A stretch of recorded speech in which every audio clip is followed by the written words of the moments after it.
Sound check, sound check. Oh, nice. The stream has come up nice and quick. 1, 2, 3. Sound is good. Alright. Hello everybody. Welcome to the stream. I hope you guys are feeling fine, feeling good. I'm slightly sorry for my voice. I have talked a little bit on the fair in Portugal Air Summit.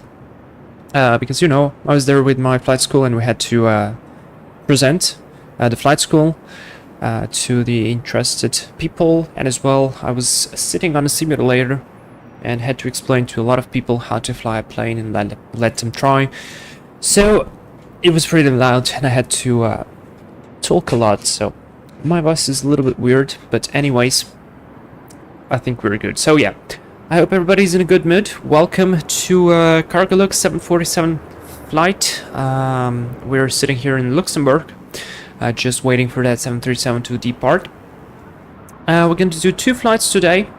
It has been requested to fly the 747. I was actually wanted to do this flight for a long time. So 2 fairly short legs starting in Luxemburg. First stop in Milan, beautiful airport with a nice approach, nice mountainous scenery, and then a hop over to Rome, which I think will give us enough good Italian scenery. So yeah, there goes the 737 Luxair departure. Also, we've got Luxembourg Tower, which is pretty nice. So we're gonna have some ATC coming up, which is great. Oh boy, he's fast. And yes, we're flying the SSG 2.8 release candidate 1. It does have some bugs, especially on the VNAV side of things, but I think the autopilot is overall better, which is a good thing. But nonetheless, we are going to be prepared to fight some informatic bugs. Anyways, I'm running a little bit late as always, so my suggestion is to, or actually for me, to show you what I'm going to be preparing for the flight. Volante is already running up. We've already in VATSIM, as you could obviously see. And the last thing I have to do is program SimBrief, open the charts, and get going. So, call sign CargoLux Italia. They have an Italian division. I thought it would be cool to go with the Italian call sign. Basically, it's roughly the same. You just say CargoLux Italia, and that is it. First leg, Luxembourg to Milan. And just change the plane here. 747 for rate. Where is it? There you go. And Microsoft, no, that's fine. There's our route, fairly nicely and easy, maintaining ourselves in France to not go into German territory, and then a nice approach into Milan. All right, let's generate the flight. Let SimBrief do its job, and then we just read through the operational flight plan. Cooler, welcome to the stream. How are you? You have returned. Yeah, I actually thought about you. You were away for a while. I hope everything's good. Welcome back. Just in time for the 747. And if I remember, I think you and Syncrashflyer 297 are really big fans of the 747. So this is somewhat a stream for you. So that's nice. Alright, I had the VOR only routes, so probably that's why it was slightly weird. I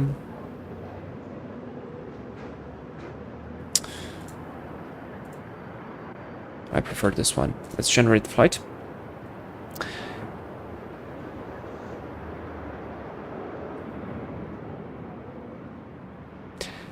Damn it, do you guys remember what did I change to not... Why am I not seeing the route being depicted there? I know that's some setting. IFR, scheduled, detailed, alternates, detailed navlog. Jesus Christ, there you go. Alright. Cooler, mother was visiting, now I am back on my own. Alright, hope everything is good. Welcome back, it's very good to see you back. And there you are, Syncrashflyer. Hey! Hello, welcome. Welcome, I was just talking about you, so you're just in time. I was saying that Cooler and you are really big fans of the 747. And so, yeah. I thought that was That was pretty nice. This would be like a stream for you guys. So yeah, okay, I have a couple of things here opened that I want to show you later regarding flying the 747, because this is some of the operational stuff that we usually don't really pay attention to because, well, we are flight simmers. But in real life, you do have to pay attention to some of the operational stuff.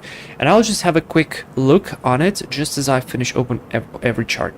Now, of course, I'm using the AIP charts. They are not perfect, but they are good enough.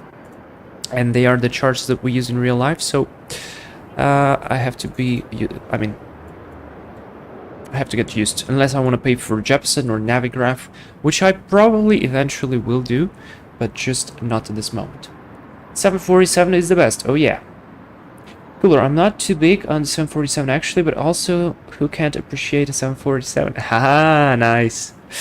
Alright, I've got here the chart for the ground. All the taxiways and everything. We're gonna have very short taxis. You guys saw, just had a 737 departing runway 24, and we are parked right here at Papa 7, somewhere in some stand. So that looks good. Now I just want to see the departure, Golf Tango Quebec to Romeo something. So let's see, star, star, star. I want the seed. SID runway 24. This sounds like good, and this sounds like good. So let's see what. Not this one. This one. There you go. Golf Tango Quebec to Romeo. So here we are. We got our charts. Not the best reading, but that's fine. And that is it. Pretty Tube, hello man. Hey, and hello to you too, man. Welcome to the stream. I hope you're in a good mood. We're gonna have some fun flying. Starting off on this Luxemburg. Actually, you know, last time I checked the METAR here, which was about 2 hours ago, it was raining. Fairly somewhat lower visibility and low overcast. It was like 1,000 feet overcast. And I thought, well, that would be a pretty nice departure out of here. But it looks like the weather has improved a lot. And in Milan, it should be even better. And then in Rome, it should be fantastic. It should be KVOK, so... good. Let's just do a quick read through the NOTAMs, because I've not been doing it lately, so why not? So starting with the METAR, wind is good, 1503, good visibility, few 3000 broken at 1000. So the broken are still there, but it was overcast, so now it's broken.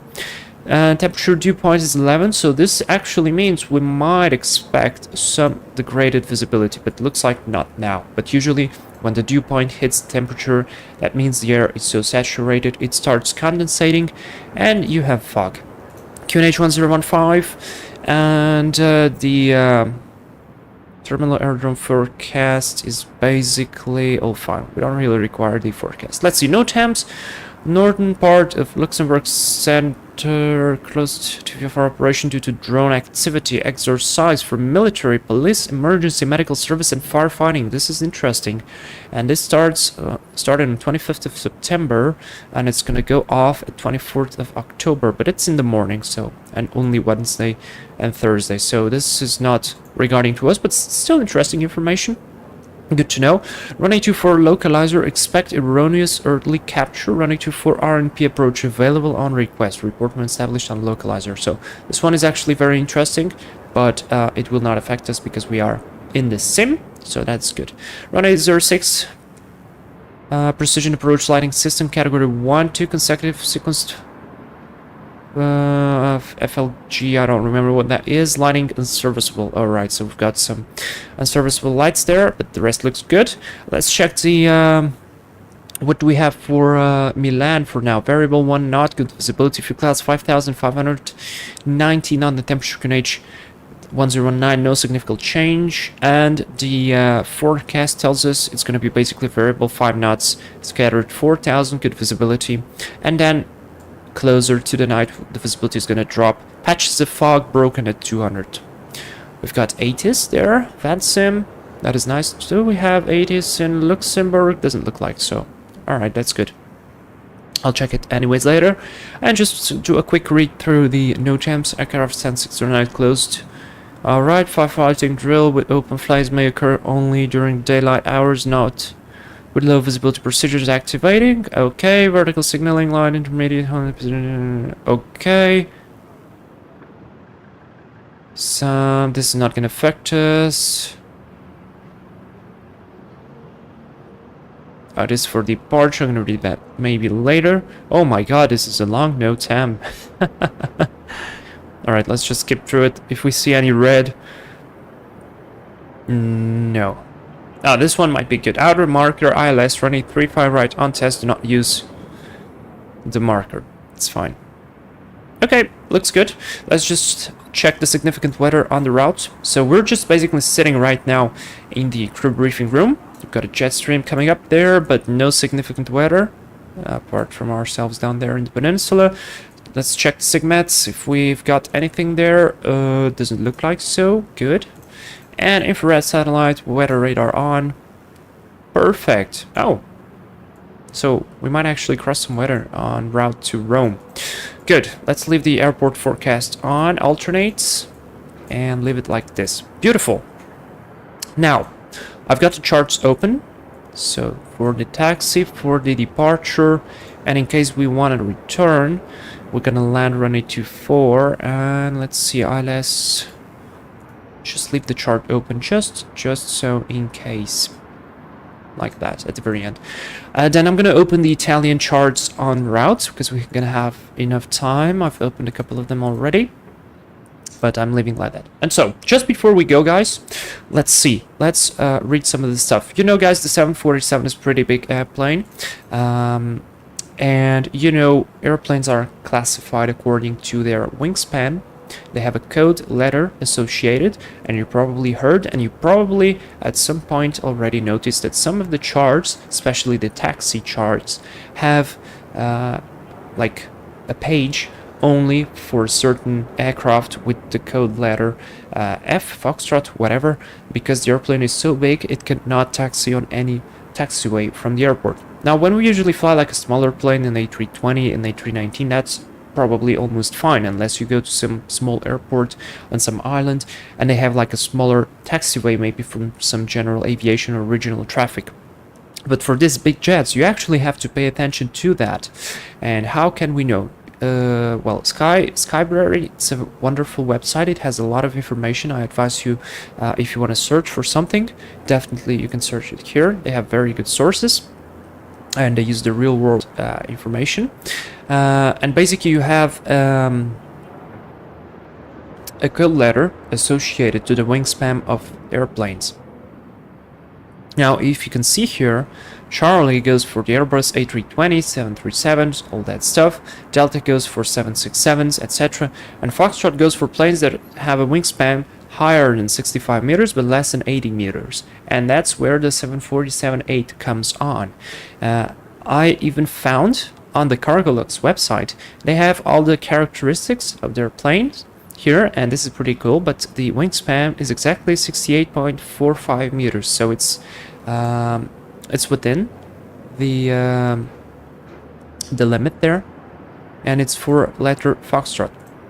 Now, what else do we need to pay attention to? You know the minimums when we look to an ILS. For example, let me open this chart.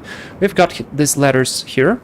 Categories of aircraft. This is the performance categories of aircraft, and this depends on the approach speeds of the aircrafts that are certified. We've basically got Alpha, Delta, Charlie, and Delta. I don't know what this is, so sorry for that. And we usually use code letter Charlie unless we go on to some general aviation where we normally use Alpha. But for this plane, we're actually going into Delta. Now, again, we could use the Skybrary website to check this out. If you can see here, ICAO aircraft approach category, and the letters or the code letters are set depending on the approach speeds. This is the approach speed at the threshold. And basically for Delta, the speed at the threshold goes between 141 and 165. Now, I had to remember all these values for my ATPL exams. Right now, I don't remember it by heart, but it's always good to remember where to search for them and what do they mean. So this is good. Basically, that's the only thing I really wanted to tell about the 747 that we need to pay attention to, because in Milan, we have ground charts that are for code letter Foxtrot only. and we have to pay attention to where we vacate the runway, where do we taxi, and so on. And as well, of course, to use the correct minimums, because, well, if you saw there on the chart, the minimums are higher, just slightly higher, but still higher for a aircraft letter code letter delta, because normally it has more inertia and responds a little bit later. So that's about it. I'm gonna close these 4 pages. I hope you enjoyed that small bit of information. It's a beautiful sunset. Right now I have real time, so maybe we are even gonna like land in Rome in the beginning of the night. So yeah, let's get into the airplane. This is pretty cool right here, the tail stand. I never saw it, but it was actually already incorporated, I think, in the 747. And it prevents the airplane tipping when you load the airplane due to the center of gravity. Sometimes you need to load something in the back of the airplane before having loaded too much weight in the back. And so it just prevents the tail hitting the ground. If you search for accidents or incidents happening with this, you will see a couple of interesting and pretty sad pictures of that happening, especially with cargo airplanes. The ground services are the usual free stuff, and yeah, again, this is the 747 SSG 2.8 release candidate 1, although I've seen that flight procedure simulations, I think FPS guys, they are rebuilding this 747 from scratch. And so we should get a new 747, which is pretty exciting. I hope they, I mean, I pretty like the model here. I like the sounds. I think it flies good, but maybe it could have a work on the system, especially autopilot, flight director modes, and all that stuff. Anyways, enough talking. Let's go into the airplane. I already know it's powered up with GPU. We just need to come there, finish up a couple of things, start programming the box, and then get going, because we have 2 flights to do. So, where am I? Right into the ground. Let's do. I really like on the 747 just walk here in the sim, because you just feel the size of the airplane. It's huge, and I also like the modeling, so it's pretty good. I mean, this modeling is not perfect, of course, but it's nice just coming in here, seeing all this huge cargo deck, which will be loaded as soon as we load it. So that's gonna be nice. Alright, let's get inside. I'm going to close this door. And let's get inside. And we can close the curtain here as well. But I'll just leave it open because there's no point. Welcome to the cockpit of the 747. Stick is set. Let's just check a couple of things. The parking brake, let's set that. That is set. Throttles are on idle. Gears down. Flaps and slats are in the right position. Speed brakes are disarmed. But radar is off, and then we've got, of course, the wipers off, because otherwise they would be working. So let's have a seat there. Let's finish up the overhead preparation. Switch on the battery, utility left and right. Start to align the IRSs. And just finish everything. This goes to auto, auxiliary. Fuel pumps for now is going to go into off, because we haven't refueled. The rest is fine. Your damper is already on. This is good. And deck on, this is on, packs are coming on already, and that is good. High flow is not required, we're not carrying any passengers, so no need to stress out the packs. The rest is all fine, beacon is off, nav is on, logo light is on, and we've got no passengers, so I really won't care too much about the seatbelt, so I'll just leave that on. Transponder, just assign that to 2000 and set it to transponding so that we appear on the ATC radar. And oh, tower has actually gone away.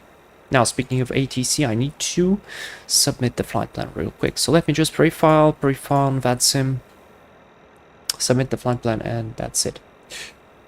Sign in. Cooler. Overall, probably DC-3 for realistic airliners, either the 777 or A330. Oh, the DC-3. That's actually a very unexpected answer. I was thinking you would answer something like a 787 or A350 maybe. That's pretty nice, I guess. And India Charlie Victor 311, and that's about it. File the flight plan. Done. Good. Now, flight plan is filled. I can come into my operational flight plan. Get here into this nice tablet, which I really like. It's very simple, but it works just as it should, and I'm happy with it. So our payload for today is going to be 97 tons, so nothing significant, I guess, 97 tons. So I'm going to load the plane, and we are going to require at least 22.8 tons of fuel. So I'm going to add just slightly so more. I'm going to do 25 because, you know, I kind of feel the same brief profile gives you a little bit less fuel than you should. It's fine, but it could be better. So let's do 25. That's roughly 2 tons more. So let's load that. Fueling the plane. All good. All right. Cooler, although I've been all 3. Some crash flyer, yeah, that are nice planes. I hope FPS fixed some textures to give the 747 a 2024 look. Oh yeah, that's true. That is true. I agree with that.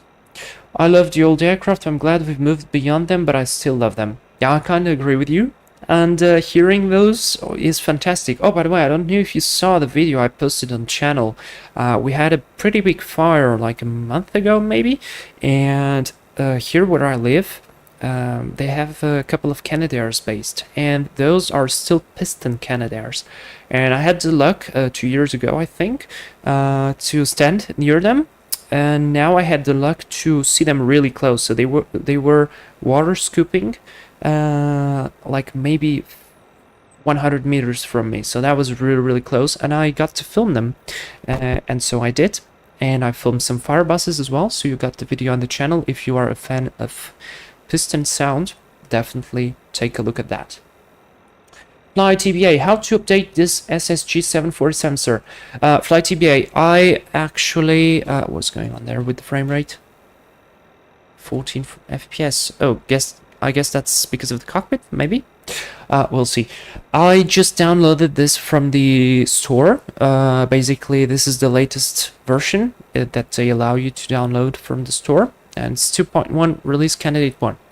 Alright, refueling is complete. Seatbelt sign is not required, but I'm gonna go and switch all the fuel pumps on and also the crossfeed on. Maintain them on unless they will say that we're gonna have to change it. Alright, let's go into the FMC position in it. We are in Luxemburg, Echo Lima Lima X-ray. Doesn't matter the gate. Just set this one. It reads about correct. And we are flying to Milan on our first leg. Call sign CargoLux Italia, which is India Charlie Lima 311 Heavy. And I'm going to activate this one. Let's come here to departure. Departure is going to be runway 24 via Golf Tango Quebec to Romeo. And transition Golf Tango Quebec, execute, route, next page. And now I need to insert the rest of the points. So uniform Zulu 343. What did I do wrong? Uniform Zulu 342. No, I did everything right. Alright, fine, I'll just do Begar. Then to Basgo.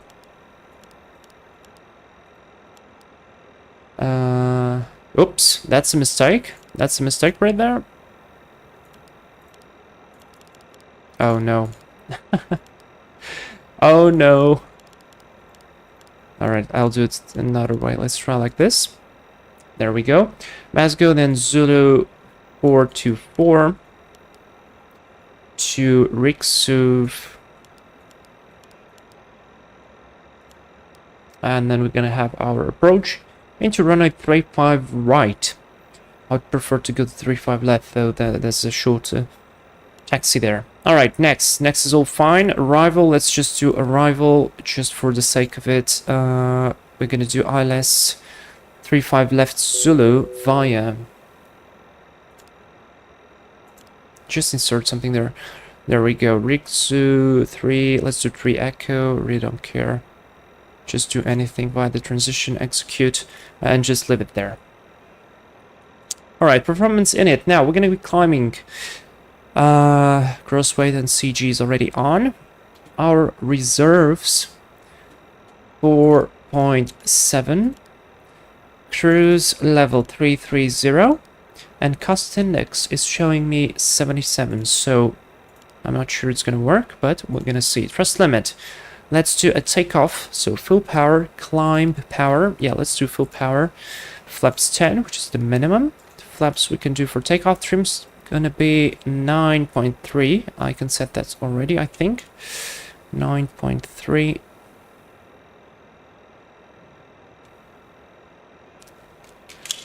That's a pretty nose up. And V-speed is gonna be 140, 56, and 170. Wow, that's a lot. Alright, reduction is gonna be at 1,500. Acceleration, let's do maybe 3,000 AGL. Runway is wet, although I don't think that's gonna make any change. And that's about it. That's ready. How quick was that? Pretty quick. Alright, initially I'm gonna set 8,000. So I think that should be just enough. Runway heading is 240, roughly. 237, so let's set that up. I really have to scroll that. Scroll, scroll, scroll, scroll. Ah, this is annoying. 237, that is set. And I'm gonna do a V2 of 170. Oh my god, this is slow. There we go. Flight director's on, auto throttle arm. The other flight director comes on, and we're gonna arm LNAV and VNAV. Perfect. IRSs are as well aligned, which is a good thing. And let me leave the legs page open on the flight plan. Now, remember guys, we had a mistake there, so let's go plan mode. Zoom out a bit, and there you see it. Let's remove that waypoint.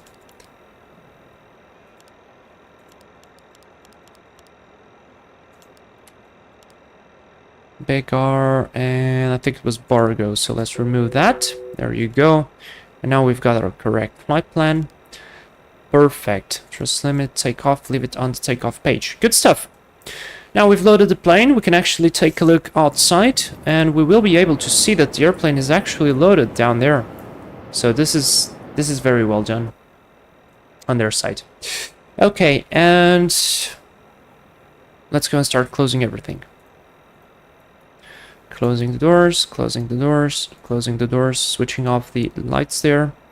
And I think I can remove the tail stand as well. So now the doors aren't going to be closed. They take a while.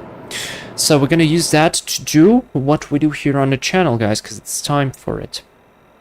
Let me just open here the page with the picture so I can guide myself correctly. And while we do that, we can also come here to the checklist, to a pre-flight checklist.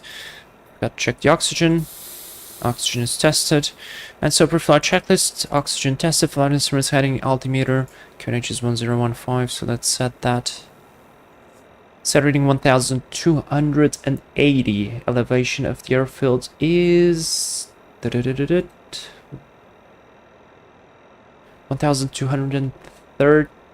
Threshold of runway 24 of the aerodrome is 1234, literally. So we are within the limits. I'll take that 60 feet offset.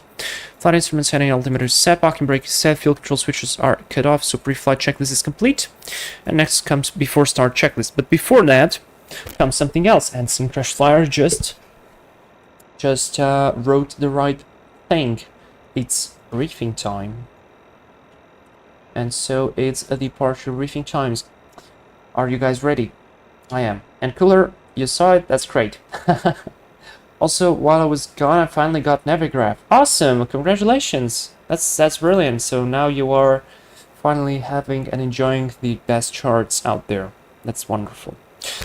Alright, anyways, let's do... Oops, sorry, my microphone fell. Something wrong there with the stand. Anyways, our departure briefing is as follows. We're flying the 7478 freighter. What the hell? Sorry, my microphone fell again. There's something... It's falling. Stop falling!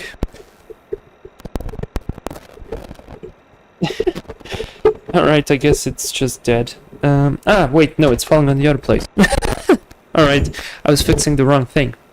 Okay, so, back to the briefing. We're flying 7478 freighter, flight CargoLux Italia 311 Heavy. The NOTAMs are checked, nothing significant there, the weather looks good. Just some low ceiling here in Luxemburg, but overall is good. So anti-eye should not be required. And we are going to be using weather radar anyways out of here, and then terrain radar on the approach. Anyways, we are parked on the somewhere here, Papa 7 stands. We're going to be pushing back there and then taxi via taxiway Alpha left to holding point, running to 4 taxiway Alpha 2. The runway is right, at least looks like so. The wind was light, 150 at 3. Our config, we're going to go with full power, flaps 10, and our V-speeds are going to be 134, 156, and 170. We are departing via the Golf Tango Quebec to Romeo departure out of Luxembourg. Our transition altitude is 5,000 feet, and we require RNAV1 and GNSS. Closing obstacles on another chart, so I'll just leave it there. Basically, our departure is straight ahead to Lima X-ray 8902, then left turn over to Lima X-ray 8903. Then, before going that, a right turn basically to Golf Tango Quebec. We've got a couple of restrictions there.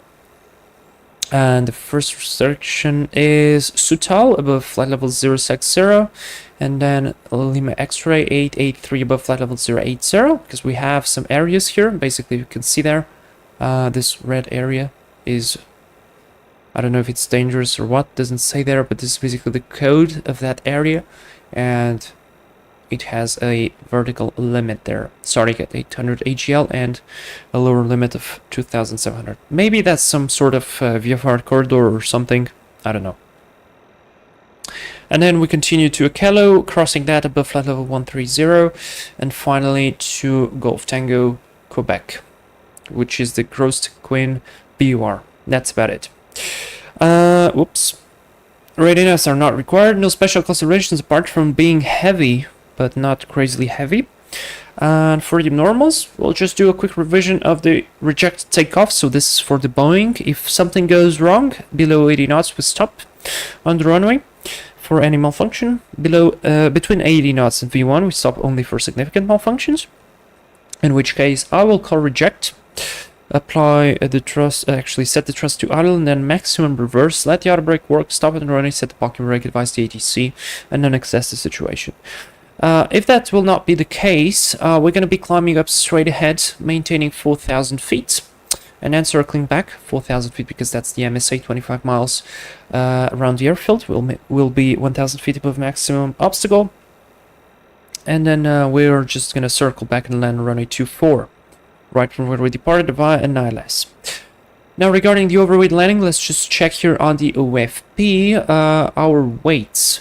Now, our takeoff weight is 316 tons. Maximum landing weight is 346, so we are actually already below max landing weight. So that's wonderful. And that means we are not overweight at any condition on this flight. No other considerations, no lost comms, at least not that I expect them. And that's about it. That's the briefing complete. Guys, do you have any questions? If so, post them in the chat. Alright. Now, let me see. Cooler, or in smaller Latin American airports, I'm finally enjoying charts. Any charts? Oh yeah, I get it. Absolutely. Flightline VR. Cool, still someone still using streaming X-Plane. Oh, thank you. Yes, I am a big fan of X-Plane. I think it's still the better simulator, at least for the pilot things. Not for just enjoying, but for the pilots thing, I still think it's the better one because it has better physics. Alright, APU, are you going to start? Yes, you are. Fantastic. APU is going to start now. We're going to continue with our preparation. Let's switch this to map mode. I think we have already closed all the doors. I can check that on the display there. So let's check doors. Doors, everything's closed. That's fantastic. And leave that on the electrical. Waiting for the APU, and then just I want to confirm that the APU is going to be connected. Now let me go both on the beacon light. I'm gonna call already. Better pushback. Probably start pushback. On to cockpit. Please show me where you want to go. And I'd really like to go here. Yep. Hit enter. On to cockpit. Toes driving up. APU-gen is available. It switched it automatically, and that indication is correct. So now I can remove the GPU. I can remove the chocks. And we are basically ready. Now, coming here to the checklist before start checklist. Let's do it. Passenger signs are on auto. MCP, we've got V2 170, heading 237, she's runner heading, and flight level 80 set, or 8000. Takeoff speeds, we've got 34, 56, and 70. That is set. CG per flight is completed. We've got the trim set as well. Trim is set 9.3 units. The rest is 0 and 0. Taxi and takeoff briefing is completed, and the beacon is set to both. So before start checklist is complete. Crash Flyer X-Plane is the better sim. Microsoft is the better game. I agree with you. I agree. Absolutely. Okay, all doors and hatches are closed. Ready to connect. Flightline VR. ChartFox is a great free alternative to Navgraph. Flightline VR. Yes, I know it. There's just one problem, and that is ChartFox doesn't have access to all charts. For example, we're going to fly to Italy, and ChartFox uses the open AIP, basically. AIP is Aeronautical Information Publication.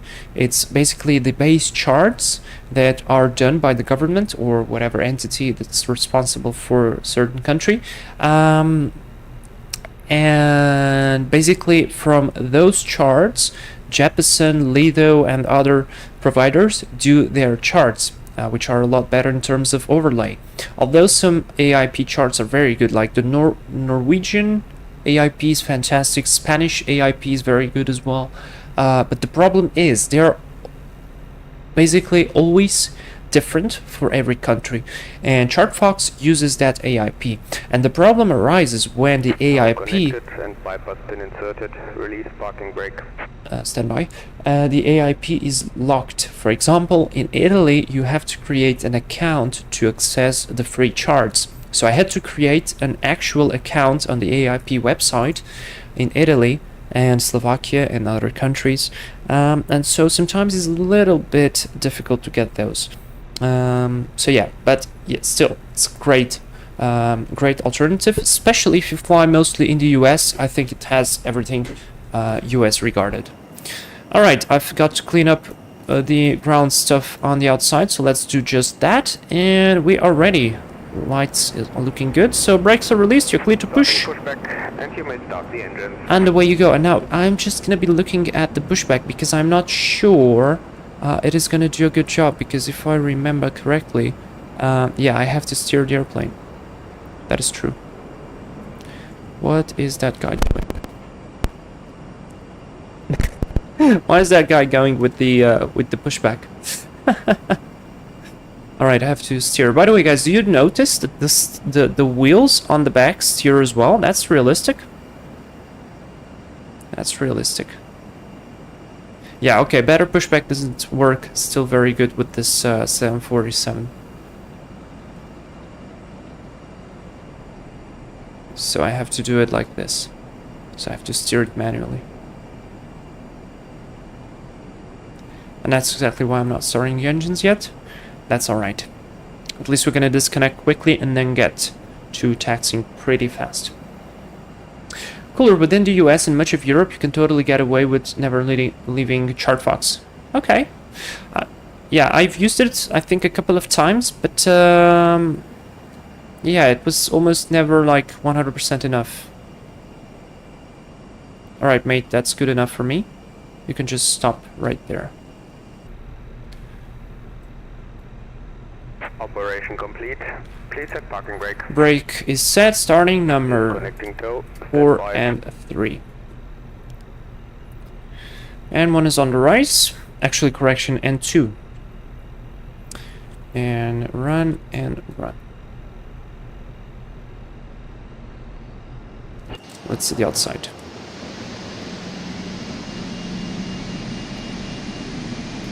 It is a massive plane.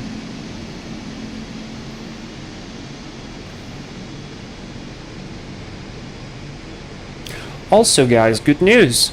I heard Mr. Sparky, the guy who improved the default 747, which we flew a couple of times here on the stream, but I had a major problem on landing in Edinburgh, if you can remember. Disconnected and Viper spin has been removed. Hand signal on the right. I'll see you next We've got time. good start, starting 1 and 2. He actually found a bug on the auto throttle, and I saw him commenting that he's gonna fix that, and that will come up in the next release. So we might have the 747-400 back, and I'm very much excited for it.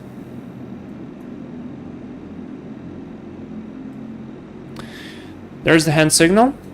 Say goodbye to the guy. He's holding the pin. And I'm gonna go ahead and start already the flaps. Flaps 10 set.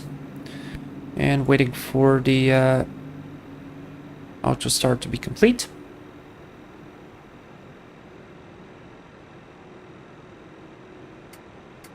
Running and running. Beautiful. APU is not required. APU goes to off. This goes back to auto. This is all normal. This is all normal. Then I'm just gonna go wait for the taxi. Trim is set. Checklist. Before taxi checklist. NTI is not required. Recall. Recall is here. Checked. Auto brake. RTO set. Flag controls. Let's do the flag controls check. Pull up. Pull down. Neutral. Pull left. All right. Neutral. Rudder. Pull left. All right. Neutral. Flag controls are checked. Ground movement is clear before taxi check is complete. Taxi lights, runway turn off lights coming on. Brakes are released. I have controls. Clear on the left, clear on the right. Let's go.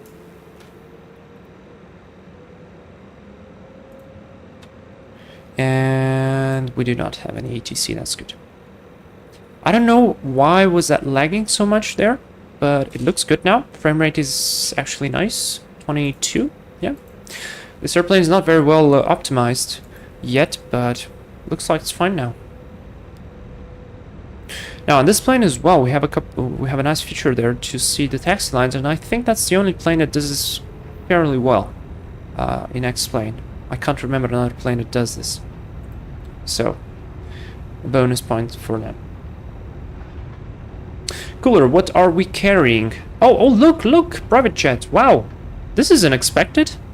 You don't get to see that many private jets flying around, so that's pretty nice. Clear on the right. Oh man, that was really nice.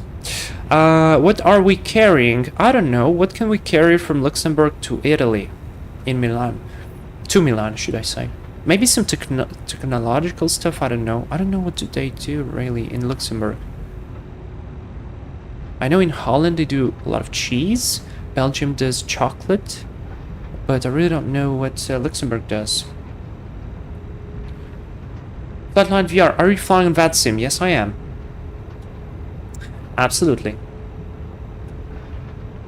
Syncrush Flower, frozen pizzas. that is gonna be a knife to the heart of Italians. Poor guys. Luxembourg fancy cars, probably. Okay, so we're gonna carry some crazy cars then. That sounds good. Now let me check. Am I on VADSIM? No, I'm not on VADSIM. And that's probably why I haven't heard anything from that guy there. Yeah, now I hear that guy.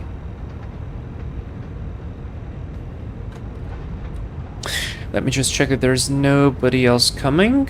Nope. Alright. Luxembourg traffic, CargoLux, Italia 311 heavy, lining up running 24 via Alpha 2, Luxembourg. Clear on the right, final looks clear. Slowly on brakes, still is lagging a little bit. I don't understand what is going on here in this region of Luxembourg, Belgium, Holland. They are lagging a lot. And that's something related to X-plane, I'm 100% sure. Strobe lights coming on, wing lights are not required. Let's do the landing lights on. We need the transponder 2 on. And weather radar on. Runway is nice and clear. Let's try to do a nice lineup. Again, this is a huge plane, so you really have to pay attention to what are you doing.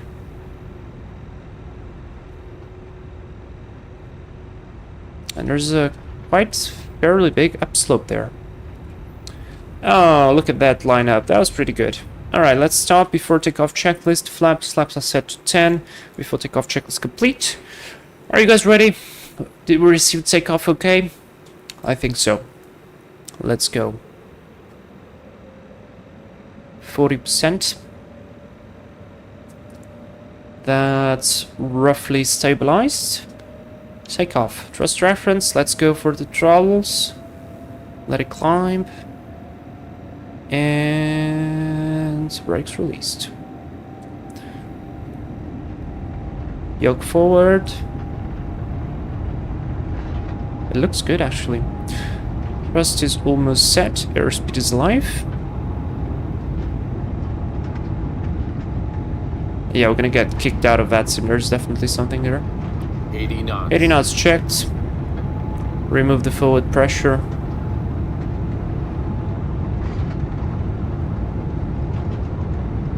Oh man, this is slow. Wow. V1. V1. I got kicked out of that sim, that's fine. And the plane wants to rotate it by itself. Rotate. Let's go. V2. Try not to do tail strike. Positive climb. Gear up. As LNAV. Yeah, that's something related to VATSIM. I don't know what, but it's definitely something related to VATSIM. And away we go, guys.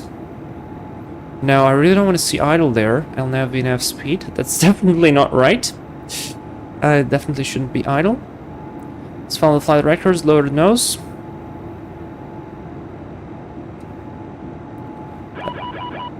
Fuel tank engine, that's checked. Caution. Clear the caution. Command A engaged. Now, basically, we need to switch off the fuel tank, fuel crossfeed.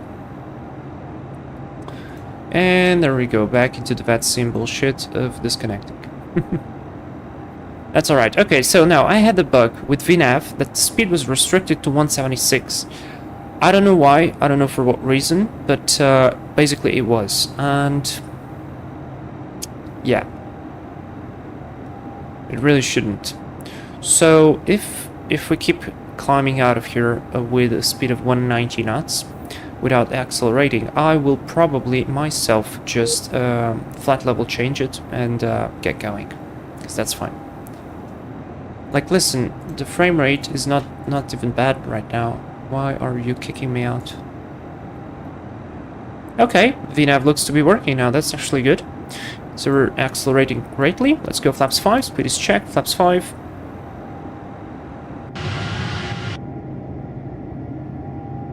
And not a lot to see there. It's still lagging. Let's go for flaps 1. Speed is checked. Flaps 1.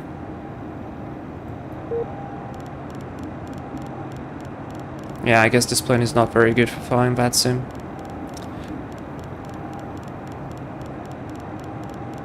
Boeing Kangle check. Yeah, I mean, it's doing good. It's maintaining 25 degrees of bank, so I'll take that. It overshot there a bit, probably because it accelerated and I should have kept a slightly lower speed, but I'll take that. That's fine. And let me actually try and do something. Let me do direct to this one. Execute. Let's see. Will it correct itself?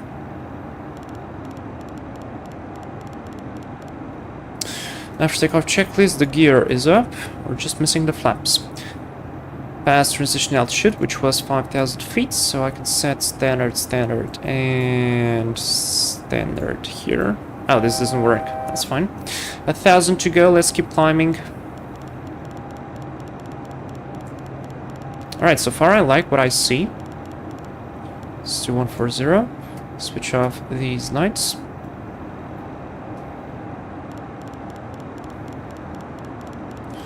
So flight level 330. Oops, sorry.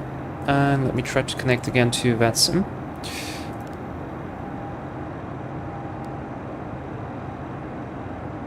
Not bad, We're, what, 97 tons cargo? Climbing 3,200 feet? I mean, that's pretty impressive. Ooh, look at that. That is looking pretty good.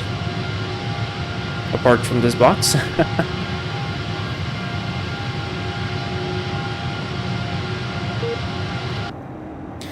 10,000 feet, let's go. Lights off.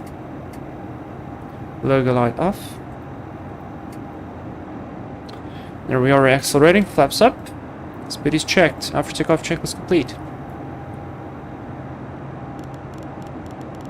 Too heavy for VATSIM. Yeah, I guess so. Nice one. Yeah, too heavy on frame rate. Okay, let's keep climbing. 330. Look, the VNav is working flawlessly, so... I don't know what did I have there.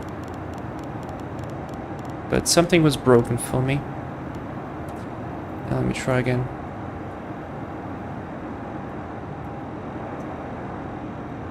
Yeah, it's looking really good.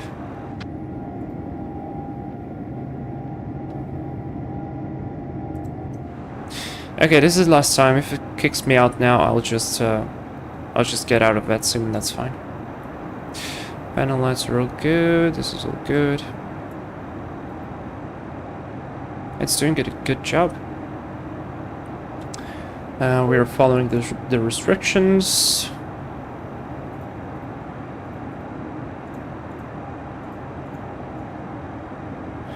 Yep, Kelu, we should climb above flight level 130. We're well... Oh, we are closing to flight level 130.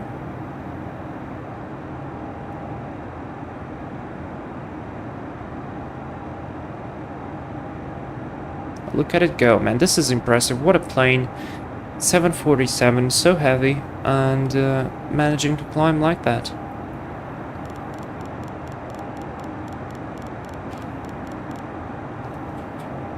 And the click spots should be improved as well. There we go. Zero wind, literally.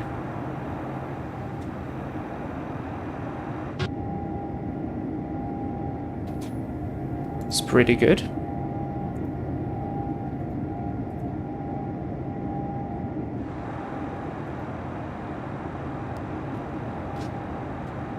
Oh, what? Am I connected? No, I'm not connected. Why is it showing that I have traffic there? There you go. Okay, so, now.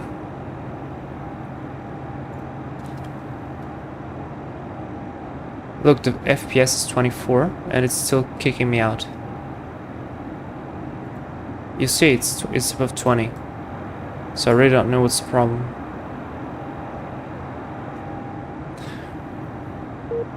That's fine. Let's do something. Let's prepare ourselves for Milan, because this flight is going to be fairly quick. I'm going to try to do a very nice quick turnaround. And so, I want to go for run 835 left, because the taxi is going to be shorter. So I'm going to already open the ILS chart for Milan. Let me show you what I'm doing here. So, ILS Zulu 35 left. There you go. Could come all the way from Equap or Inler, depending. Minimums for us is going to be 898. I think category 1 should be just fine for us. And now, coming from last point, it's going to be Rixuf 3 Golf. Let's see, Rixuf. Star, initial transition segments.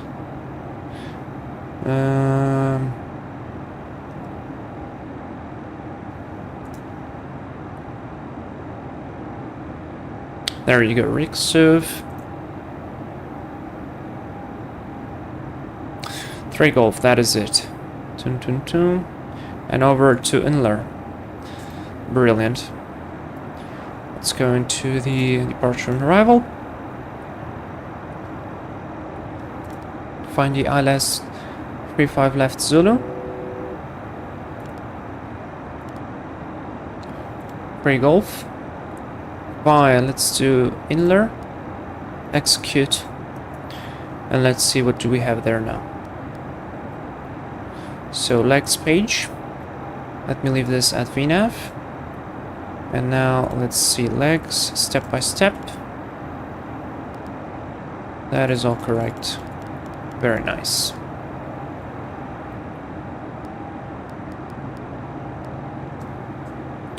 Okay, nice climb out. So far the autopilot is doing a good job.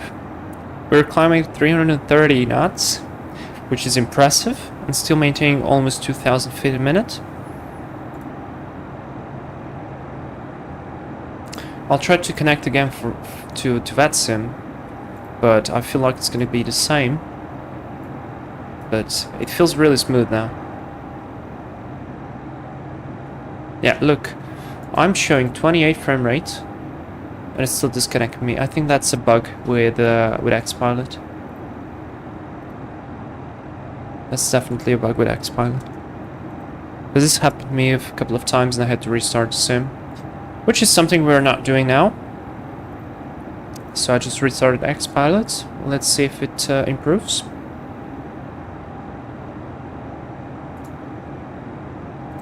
Nope. Alright, unfortunately guys, I'm very sorry. It looks like we are going to be flying without VATSIM today. Because, as Syncrash Flyer said, no, correction, as Cooler said, we are too heavy for a VATSIM.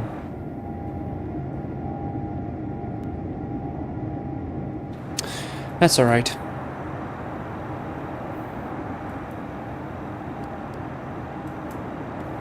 I'll leave the weather radar. Ah, okay. Either one side or the other. It's fine. Now, because we're away from VATSIM traffic, that means I can do the approaches I want. And let's just imagine, I get clearance to go direct from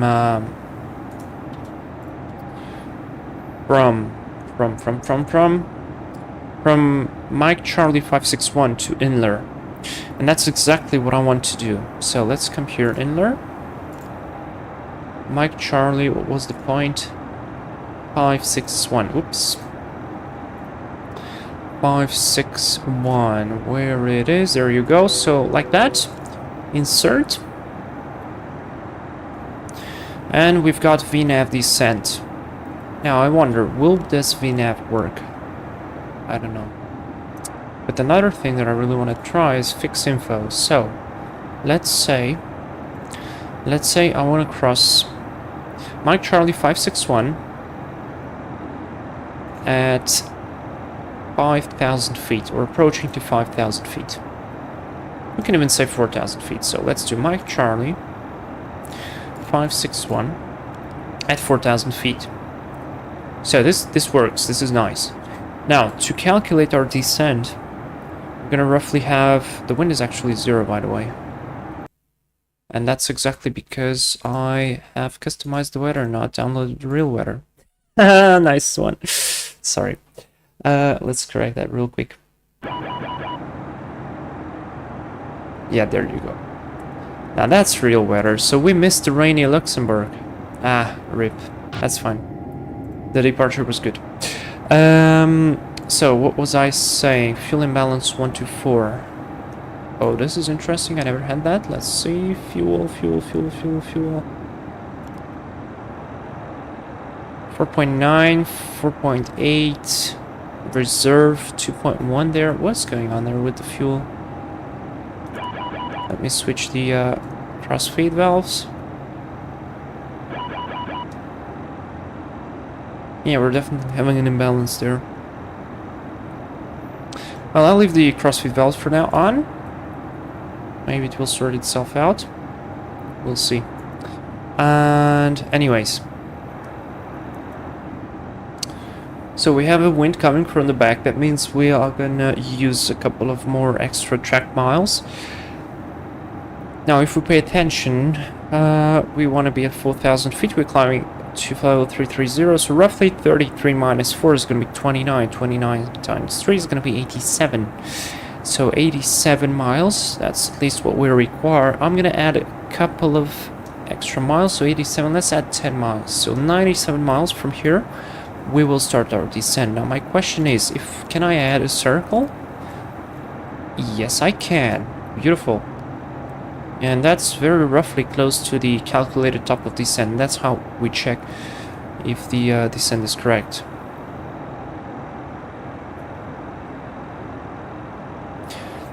I wonder if the fuel imbalance is because I did the weather update through the menu. Sorry for that, guys. And that's exactly why we had the discrepancy on the QNH, because one QNH is roughly 30 feet. And I told you that we had a 60 feet discrepancy on the altimeter reading. So yesterday I was flying something. I had a custom weather with the QNH 1013. So 2 QNH 60 feet, and that's exactly why we had wrong altimeter reading. You might have asked me, why wasn't that weird to me? Because we actually, well, that happens a lot in the smaller planes, that the altimeter is not 100% calibrated, and it has a couple of feet, like 40, 50, 60 feet of discrepancy. Oh, that level off was fantastic. Very good job there. Throttle is doing a good job. Well, plane is behaving fantastically. I'm actually impressed. I'm actually impressed. Synchronous Flyer, Vlad, could you briefly explain the fix, how it works, and how to enter it correctly? Yeah, of course. So basically the fix info page is basically a page where you can simply insert a point or various points. You can add more points than one. I think it depends on the plane. This one, for example, just allows you to enter one. And it gives you information regarding to that fix. And you can add, like you can draw a range from that fix for whatever reason. For example, like we did now, this is to have an idea if our top of descent is more or less correct. Or you can just add it, for example, to do a visual approach. So you can have some extra guidance on your ND screen. Not that you like literally look at the ND screen, but it's an extra guidance. It helps you out. Apart from drawing ranges, you can draw radials out of it. So for example, we're flying to the south now. So if I draw like a radial of 000 from this fix, you're gonna see a line coming out of here. So let's say I want this. Do I have to set 360? Let's see. Yeah, there you go. See, there comes a line. And basically it gives you a just a reference. Now, cool thing here, the server plane actually shows you the estimated time of arrival to that fix, the distance to go. No, wait. Delta Tango Golf. I don't know what this is, sorry. And the altitude that it expects me to cross that, I guess. I don't know. But still, what I really want to know is this. So the direct bearing could be useful or not, and the distance from. So because we calculated 97, I've put here the range.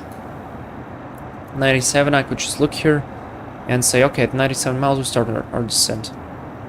And that's about it. There is nothing much to it, honestly.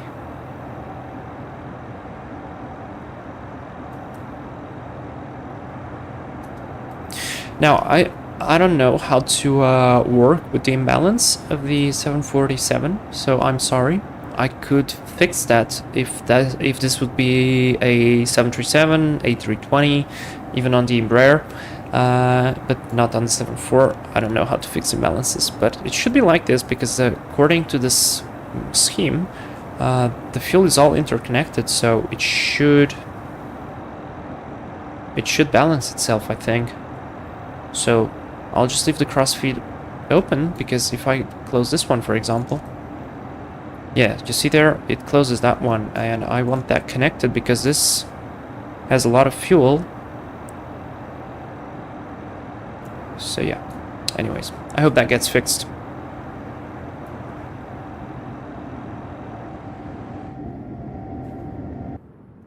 And looking good.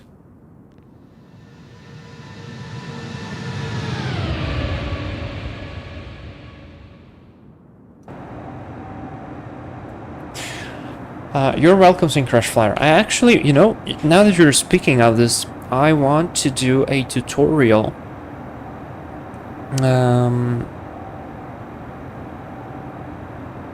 about the visual approach. I'm not going to tell you where that is, but I want to do a tutorial for a specific visual approach where in real life they use exactly this function to help out a little bit, to guide themselves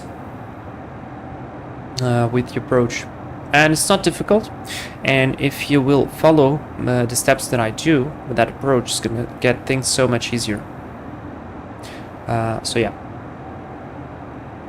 Now my question is, should I let the plane do its thing by VNAV, or should I control it myself?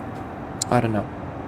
I don't know, but what do I know is we should do our arrival briefing, because it's time. Because we're already very close to descent, and that's why it's arrival briefing time.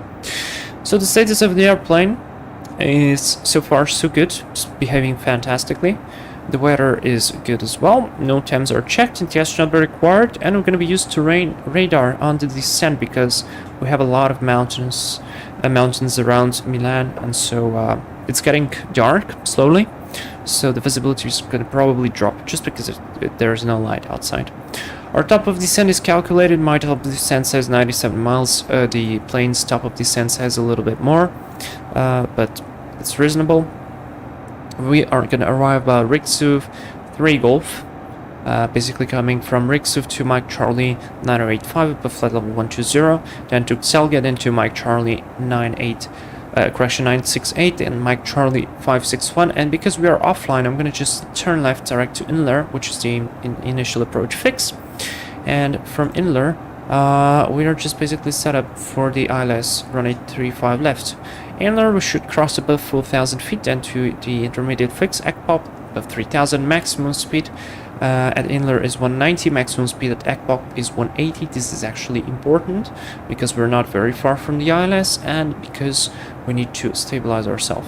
Like, ECPOP is 11 miles from the runway, so I'll totally take the maximum speed of 180. We're doing the ILS 35 left Zulu.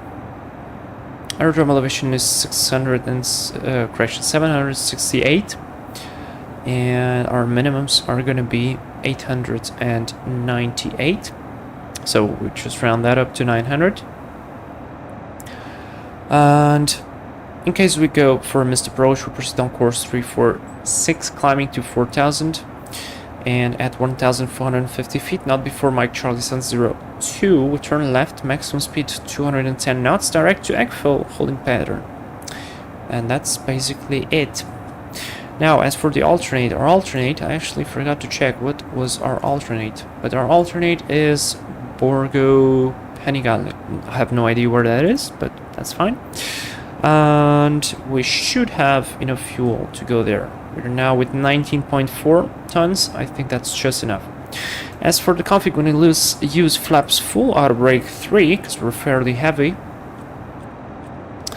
And I anticipate to vacate ourselves here into Delta Alpha. Now, this is the aerodrome ground movement chart for aircraft code Foxtrot. And the yellow one is taxiways available for aircraft wingspan up to 68.5, which we can do because we are 68.45. So we could vacate on Delta Alpha or Echo Whiskey and then just taxi all the way down here to Victor and then go into this part here. That's about it. No special considerations, no abnormals. That's the briefing complete. And we are just about to start our descent. Now, guys, do I do VNAV descent or do I do my own descent? Tell me, please. What should I do? What should I do there? Let's try and do VNAV descent. Why not? Let's give it a chance. Let's see what the airplane does. So first restriction was flight level, let me see there, 120, and maximum speed 250 knots. Yep. Let's test the plane and do VNAV. Yeah, let's do it. Let's try. So everything VNAV, it should descend to 250, and 120 is set. There you go. There's the VNAV path. Let's see how it does. Checklist, by the way, descent checklist. Recall, well, we could check the recall, but we have basically fuel imbalance, 1 to 4, and fuel tank to engine, that is checked. Notes are checked, auto brake is set to 3, landing data, VREF actually and minimums are not set, and this is exactly why I use the checklists. So barrow is going to be 900, that is set, and the VREF is going to be 155, so VAP is going to be 160. And approach briefing is complete, so the descent checklist is complete, and that's fantastic. Down we go. So far I like what it's doing. And now this is where we should have descended if I would have done my own descent. Aye. Race fix. This airplane has an auto-tune for the ILS, just like the Airbuses and the Embraers, and that's pretty cool. And we expect to land at Milan with 18.1 tons of fuel, so that's a ton less than we have now, which I highly doubt. But we'll see. We'll see, we'll see.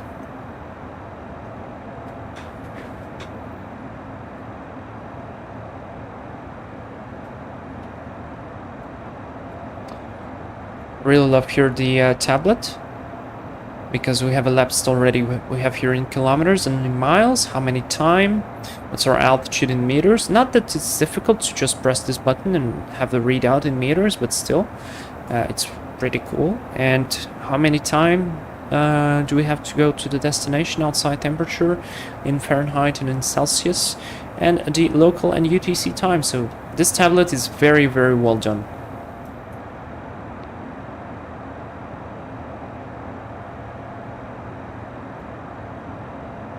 Synchronous Flyer, the fuel tanks are correctly simulated, you just have to press pump overdrive and cross feed.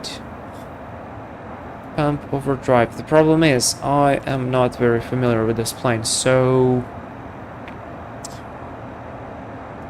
But where is that button? Fuel... This is fuel jettison.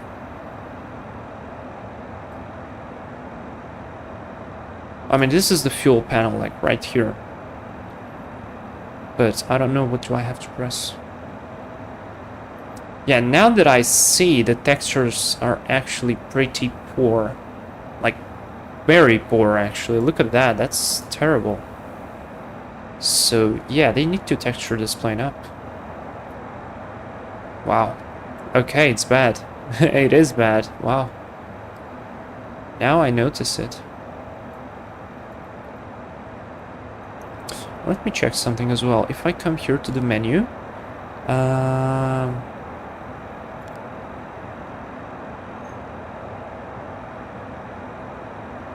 no, ATC doesn't work.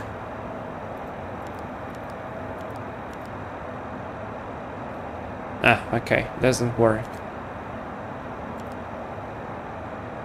Fine. We'll leave it as is. We are going good.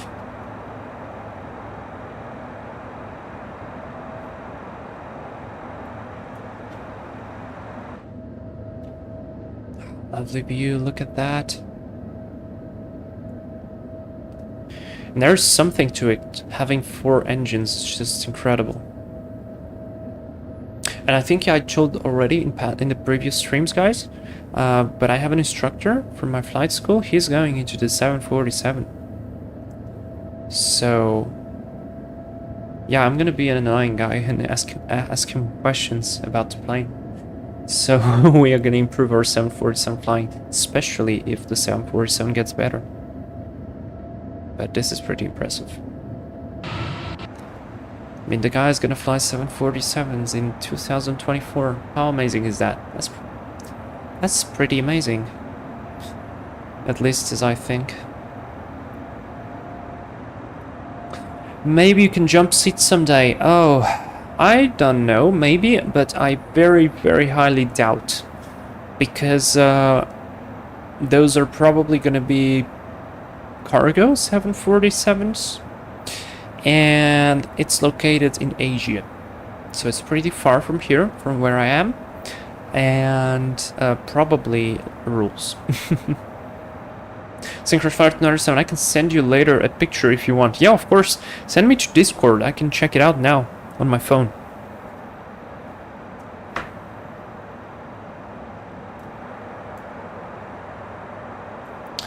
But it...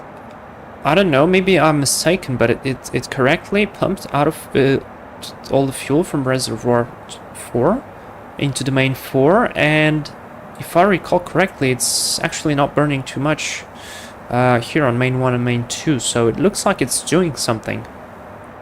I don't know. Okay, so far the plane's doing great. Just need to remember that at Riksuv we need to be at 250 knots. Like, look at this. Let me just show you. How can you find something in the middle of this confusion? It's just too confusing, right? It's just too many things. Probably that's why the Jeppesen charts have like 200 pages for Milan, because they separate everything. And these guys just went, yep, we're gonna fit every star into one page. Which is kind of fine, but at the same time is a little bit... it's a little bit weird.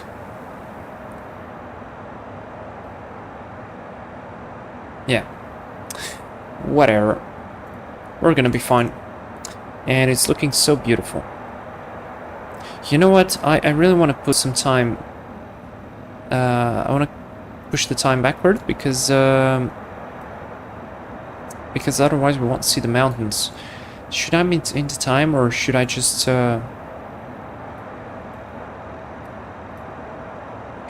adjust the time? I don't know. Kind of thinking about it.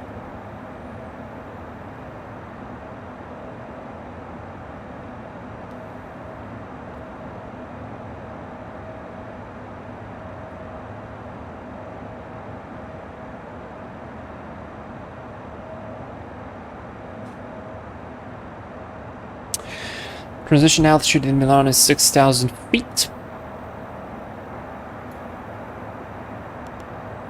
And there's actually Milan. We can already see it.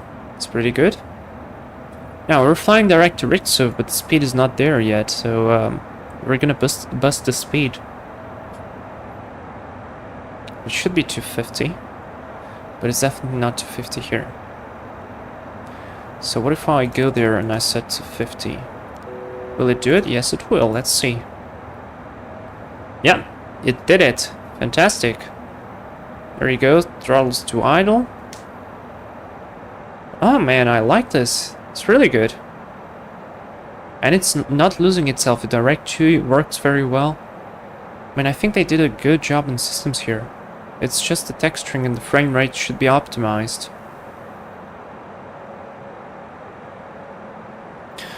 Look at it go.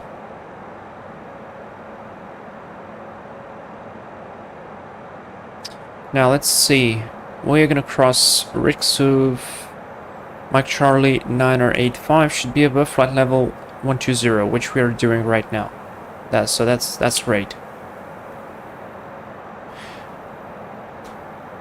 Then we have a restriction. Minimum en route altitude 6,000, so we have to be above 6,000 all the way to Inler. With Inler being at or above 4,000 feet. So I'll take that.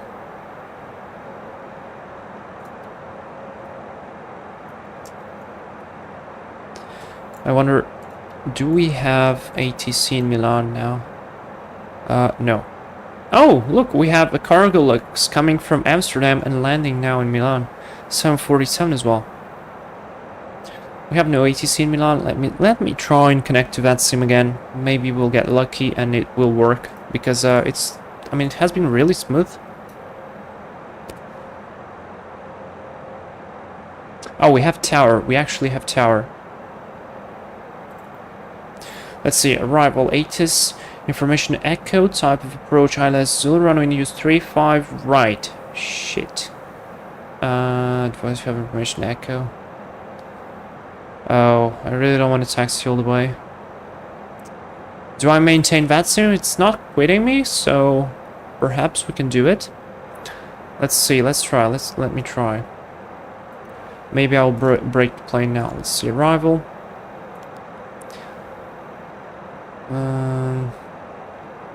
I need to find the chart first. Star instrument approach ILS Zulu 35 right.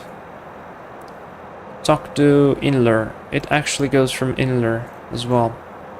So we probably are slightly lower, but I'll take that. Let's go. ILS 35 right Zulu. Can I just find it by standby 3 Golf and then Inler. Execute. Now it will probably break now.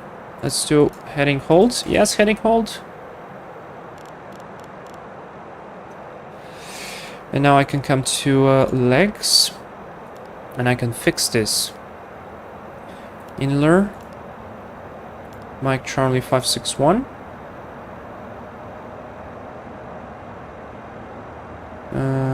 Let's see, execute. It's doing some crazy stuff now. And let's keep descending. So I broke the approach, but that was my fault. Let's do 6,000. Flight level change. Let's do 230 on the speed. Let it descend. Now what I want to go is direct to Selga.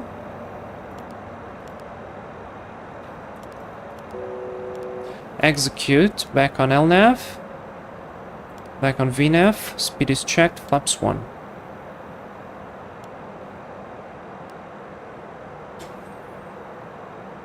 Okay, wasn't that bad. Wasn't that bad. Checklist. Speed is looking to 190. And it's catching the profile now.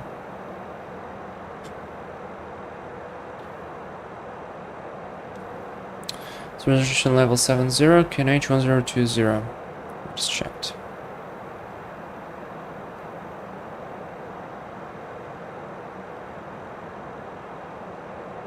The autopilot is working nice. I like it. Let me just do vertical speed here. So it will do a smoother job.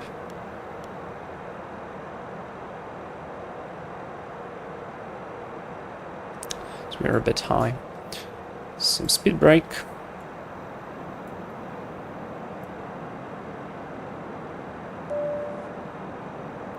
Approaching 10,000 feet. Lights are on. Wing lights are coming on. Logo lights are coming on.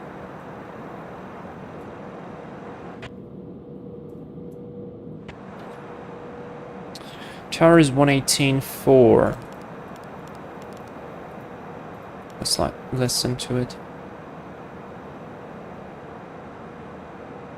Ah, never mind. 128.35.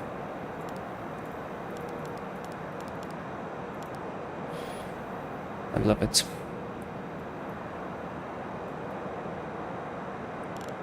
And let me set 4,000 for Imler.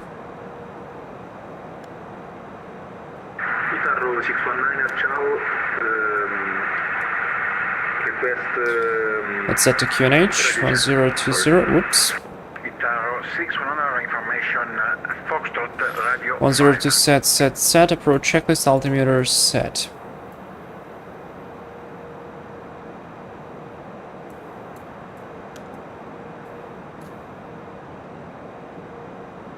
Let's get the speed down to 190. The autopilot is doing fantastically. I'm so happy for this airplane. Because I don't know why, but Stations, the tower is closing in 5 minutes. tower is closing 5 minutes, so we're just in time to get this to land there.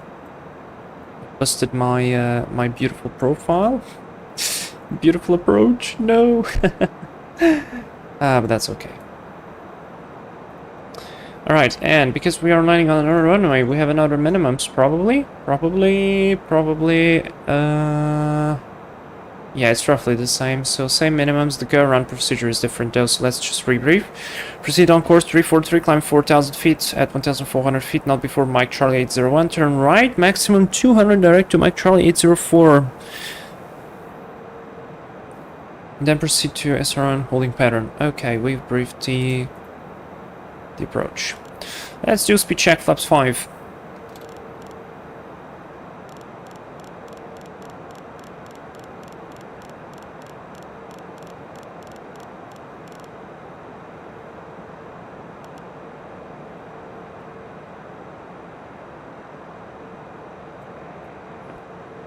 I think I can remove this.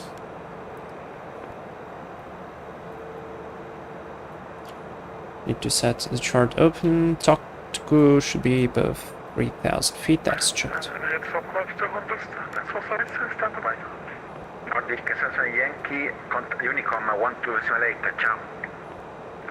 Monitor Unicom, grazie, buona serata, a presto. Nordic 778. Ciao, ciao. Set 3,000 feet. Stations, tower is closing, Unicom 1278. Bye-bye, see you next time.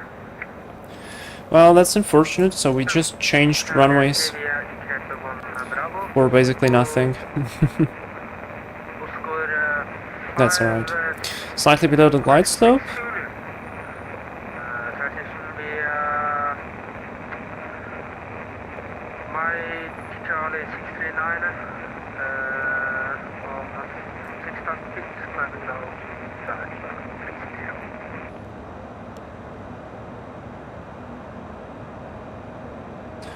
From inlet to Totco, speed maximum 180 knots. That's checked.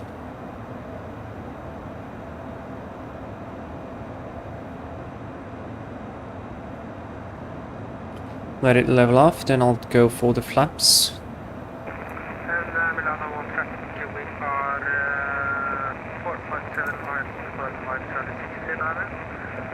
Climbing through 6,000 feet for first level 6. That's a bit of an overshoot, but we're on localizer.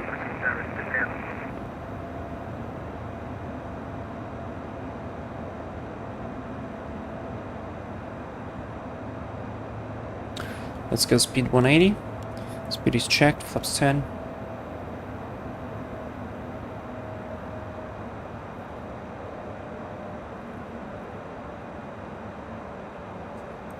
And recheck the approach speeds. Maybe they changed. No, they didn't. So still 160. That's the runway. And let's go hit the approach button. Localizer.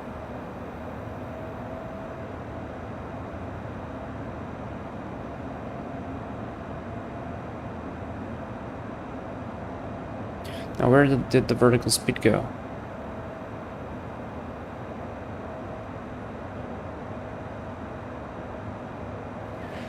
There's final approach fix.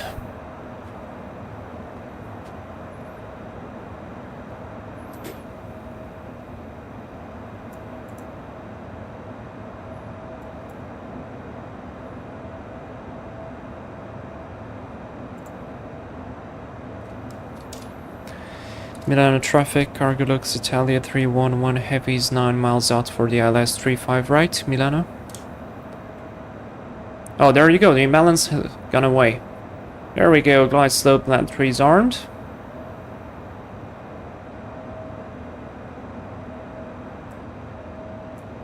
Slight crosswind from left, I mean 1 knot, should be totally fine.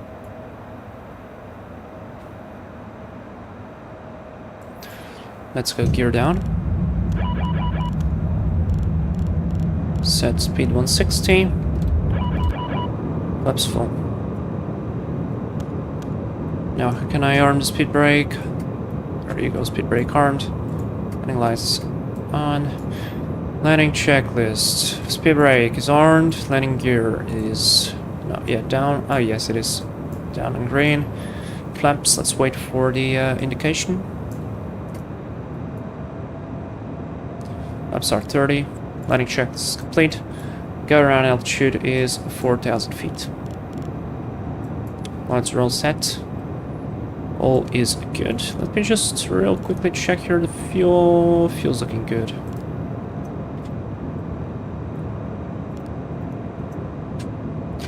Alright, you guys are ready? 64% is our stable power. Is our outer marker.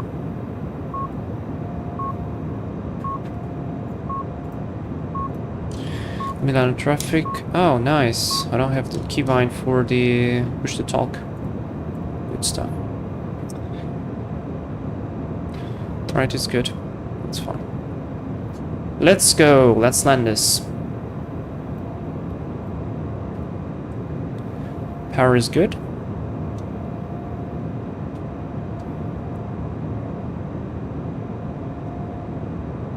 I don't know why I always feel a bit nervous. That's 1,000 feet. We are stable. I always feel a bit nervous about landing 7-4. Autopilot off. Auto throttle off. Will you shut up, please? And now just remember, it has a lot of inertia. So we're gonna do it nice and smoothly on the controls. Just try not to break it out of 500.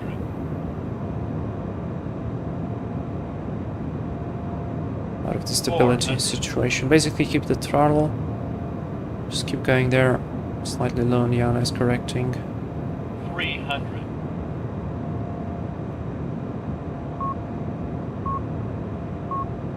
Approaching minimums.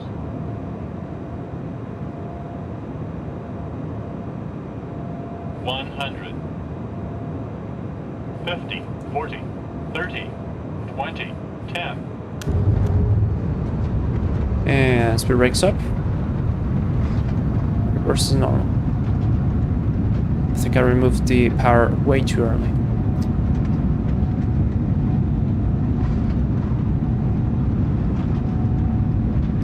But we got there.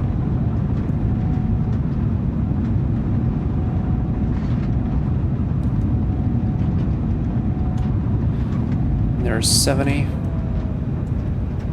And now where is my chart? We can't go into Delta. We can go into Echo.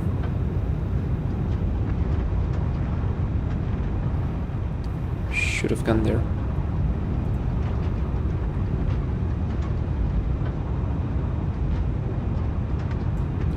Keep the brakes.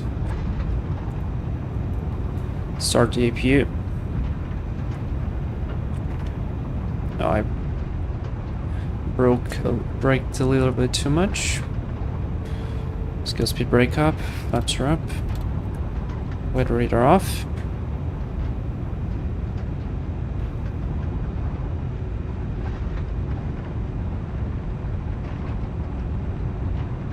Yeah, I should have vacated on Echo there.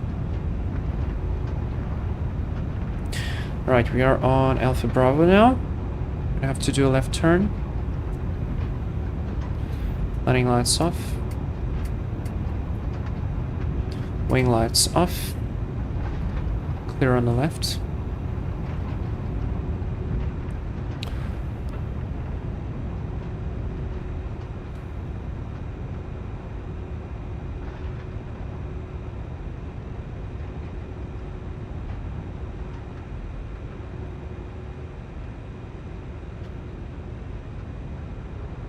And we landed with 17.4 tons of fuel. That's fine. It's 700 kilos less than expected, but good. We've got enough fuel. That's what matters to me. Strobes off. Transponder goes to standby or transponding. Next checklist is shutdown checklist, so it will wait. Taxiing via Alpha now. Now I want to follow Echo. This is where we should have vacated.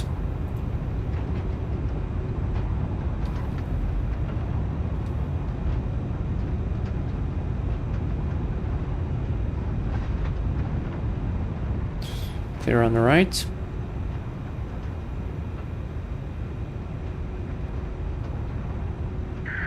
The traffic Swiss 1623 is pushing back on Quebec 6 mile Panther.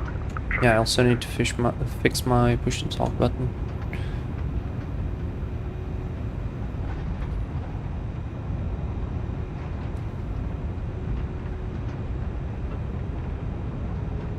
Now, I'm not so sure that landing was better, but I'll take that. And let me check this real quick now. Clear master warning. No, man, I want to push to talk. Jesus Christ, why? Why is it not with the correct profile? Ah, Jesus Christ, 748. Yeah, now it is. What is going on?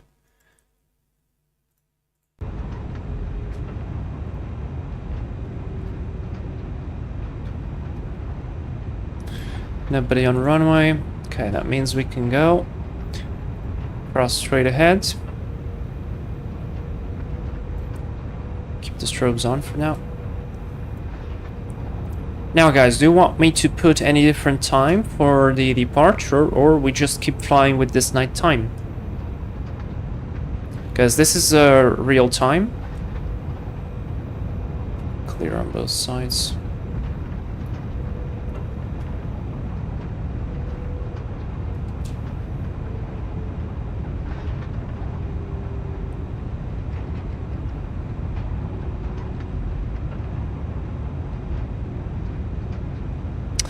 And now via whiskey all the way to the stand.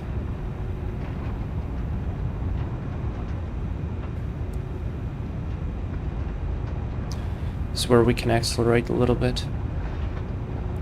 A long straight taxi.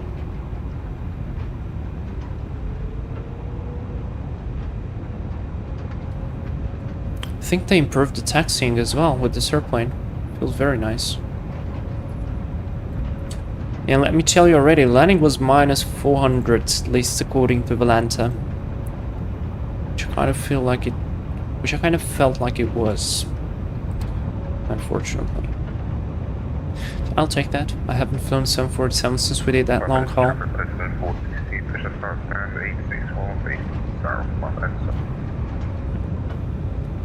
Daytime will be cool, so let us park. And I will change this to daytime, and then we're gonna fly to Rome. Basically do a very quick turnaround. And set it to flight.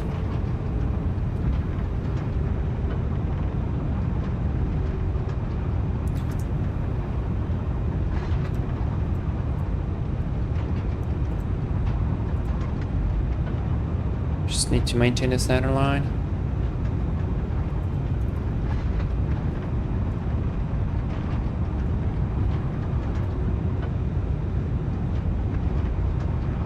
Okay, generating flight. For Rome. Oh boy, are we going 43 knots? I guess this is downhill.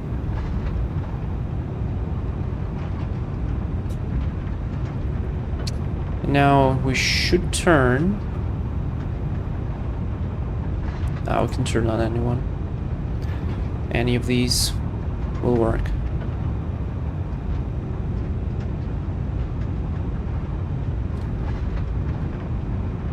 Let's go here.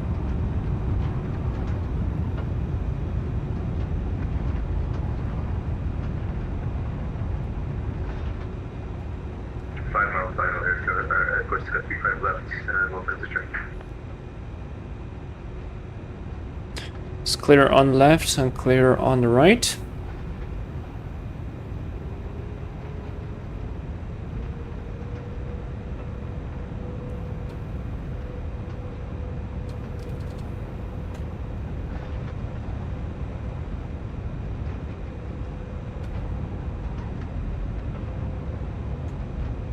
There we are on Yankee. I just need to find a place to park. 710. Let's park somewhere near the lights so we can see outside.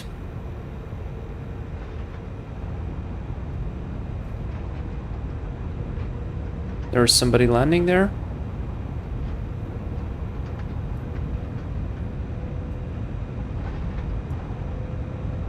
Looks like an ATR.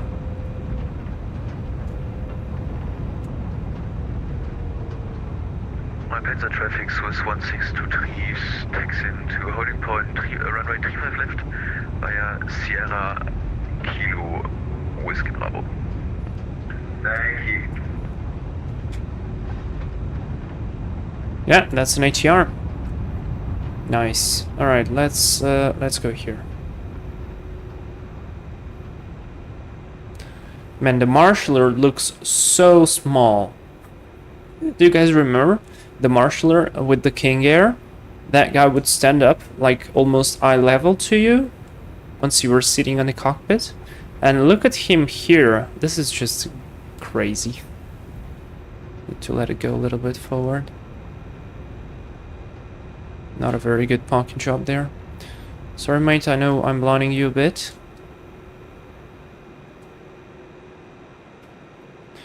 And that is it. Brakes set. Switch off the lights. We've got the APU. And I can switch off all the engines. Storm on. Dome light on. Switch off the strobes and beacon 2 off. This goes to auxiliary. Transponder transponding. Shut down checklist, hydraulic panel set, fuel pumps. That's correct, they're going off. And flaps are up, parking brake set, fuel control switch is cut off, weather radar is off. Shutdown checklist is complete. Next will be the brief flight and before start. Good stuff, guys. Welcome to Milan. Let's call ground services.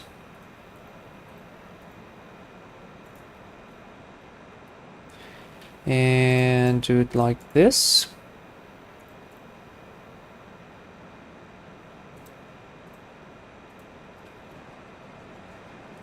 Let's see. Put the lights on. And let the door open. Let me show you the flight. So, nice departure out of Luxemburg. This was a little bit of hunting there of the waypoint, but overall good. Very nice descent. This is where it kind of made a mistake because of me. Because I should have just kept the heading. And then a nice turn. I mean, I really like it. It was good. Landing's minus 400. Fine. I'll take it. I'll take that. And now we're flight 312 to Rome.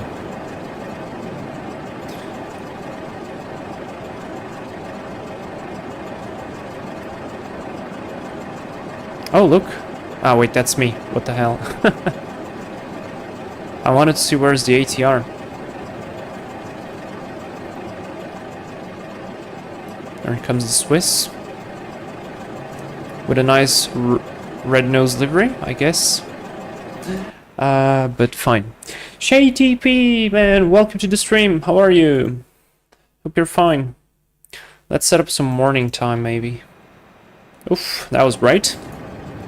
That's pretty bright, but yeah, let's leave it like this. Let's leave it with morning time, and let's check what SimBrief gave me. So I'm gonna view the PDF. Come here. Let's see, our payload on this one is gonna be even higher, 98. So let's do load this one. Done. The fuel required is 24.1. Let's do 24.1. Let's do 27. Load it. Long day today. I hope everything's fine with you. How are you?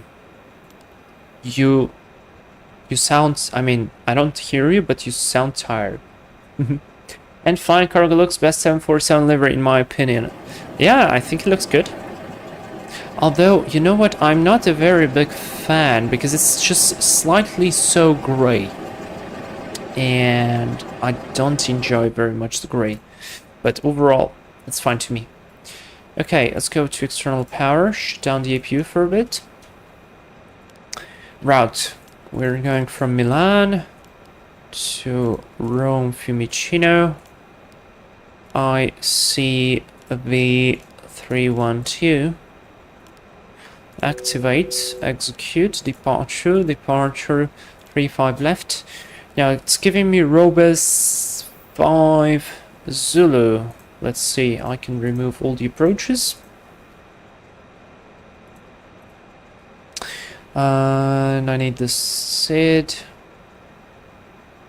Initial climb procedures and SID as nav 135 left. This one is good. Ooh, like that.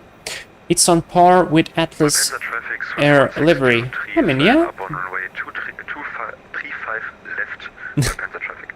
That poor guy.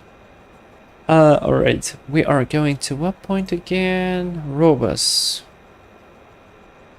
I don't have a Robus here. Well, this is initial climb procedure, but we have a transition segment between route runway 35 left. And this is what probably is going to give me the correct information. Now I need to rotate this one. Barak. No, not this one. Login, edit, robots. There you go. From Barak. Okay, so let's do this. We are going to go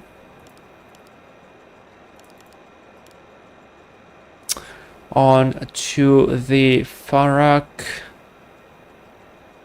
9 November. This is a correction, 6 November. This one to Robus. Execute. Route. Next. Do this real quick. And what else do I require? I require the rest of the route, of course. Ekpal. Then to Tinku. Then to Xibil. And then we're gonna have the arrival to 16 left into Rome. And for that, I require to find the correct charts. And so I need to search for the right charts. So, charts related to the aerodrome. Let me show you guys. I'm going to start by opening the aerodrome chart. ICAO, so we have an idea.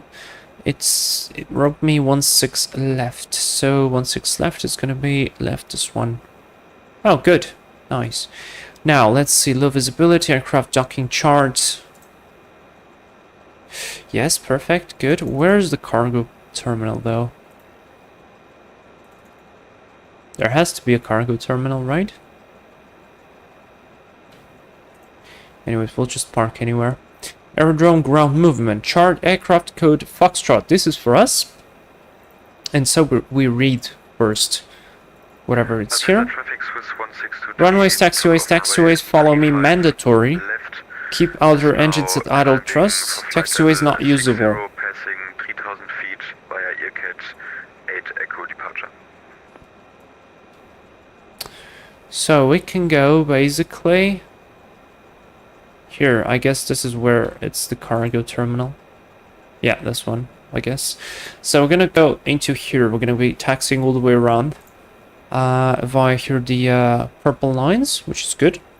So this is gonna be Alpha Hotel Delta and then Delta 103, and off we go. Good, sounds fantastic to me. Delta uniform, yeah, we're gonna go there. Fantastic. And now we need Civil 3 Bravo, runway 16. What was it? 16 left. Instrument approach chart. ILS 16 left, ATC description only. So let's do this one. 16 left coming from Airbus, and we need the star 16, this one. So coming from Sibyl, there we are, 3 Alpha, Iplek. Then we're gonna do all these things. C box on the left for the details. There we are. Probably I'll just do direct to Suvok, and then from Suvok, which is right here, we'll go direct to Airbus, and then over to the ILS. There's the minimums, there's the rest. I kind of like these charts, they're not so bad. The only thing I want is what?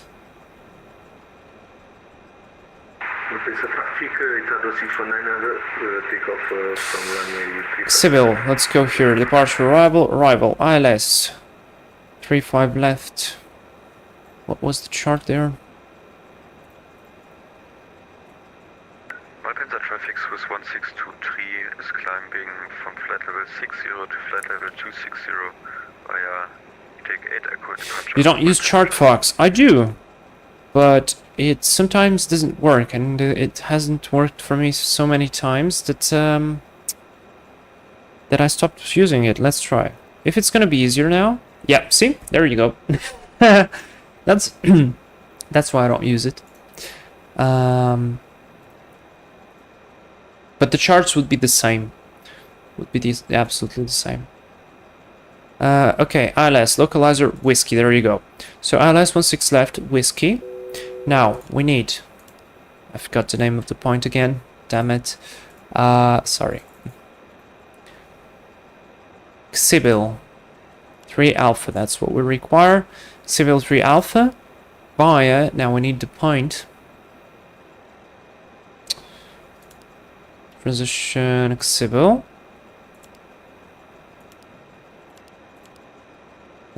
Erase. Okay, sorry. Let's try again. 3 Alpha via Civil and just execute route, and that's good. Performance in it. Let's go to the rest. Cruise level 330. Cost index gonna be 101, and that's about it. Set the weight. Reserves 4.5. Actually, is it really? 4.7. 330. Cost index 101. So we are gonna go pretty fast there. Thrust limit. Let's do takeoff. Let's go takeoff, climb, takeoff, flaps 10. We are heavy, 140, 56, 70. The same, actually the same speed, absolutely. Oops. Reduction 1500, acceleration 1500. Sounds right ish. Really, I want to go 3000 like that. Good. That is set. Now on the chart to depart out of Milan, do we have an initial climb altitude? We have a turn and a left turn, then mic, then lap, then left turn. Okay, description 6000 feet. Let's do 6000 feet outside. Heading is set. V2 speed 170. LNAV, VNAV armed. Auto brake set to RTO. And leave this on the legs page. Actually, let me leave this on progress page, but leave this one on legs page. Go to plan mode, check everything if it looks somewhat good. It absolutely does. So gonna just clean everything here. If we don't have any ETC, I'll probably just jump from Iplek to Romeo Foxtrot. I'll just do direct to Suvok. But this is all good. Fantastic. I'm really liking this airplane, guys. I was not expecting to like it this much, but I'm really enjoying it. Alright, let's close the doors. GPU is connected. Let's start the APU. Let's do a very, very quick departure briefing. Because basically we've already planned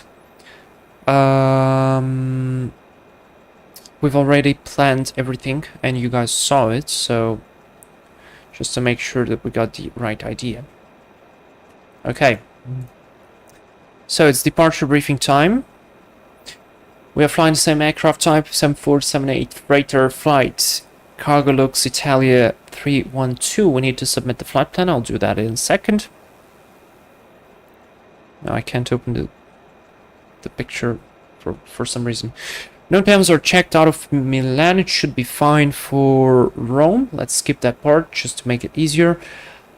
Weather is looking good as well. I guess, actually, let's check the weather, because if you guys recall, there was a little bit of clouds on the satellite weather radar. Nah, should be good. Should be good. How is the weather in Rome? Let's see. Nah, it's totally fine. So weather is fine. Anti-aircraft required terrain radar will be on. And for the airport layout, we are parked somewhere in this area here. We're going to taxi, push back into Yankee, start up the engines, then taxi via Zulu, then over here to holding point Whiskey Echo, I guess. Runway 35 left, departure out of runway 35 left. Runway is dry, wind is light and variable. We're going to depart full power, flaps 10. Speeds are going to be, let's see, 140, 156, and 170. Our departure is going to be via the via the Parak 6 November departure, basically. Turn altitude not below 1,200 feet. Left turn to Mike Charlie 622, and then left turn via... Wait, what the hell? And that's my mistake. We can't take that because remember what I told you in the beginning of the stream? Look, category Alpha Bravo Charlie for this one, and I actually took it. So that's Farak 6 November. We can't take that, so I'm gonna do the most conservative one, which is the Farak 6 Alpha, because we are category Delta.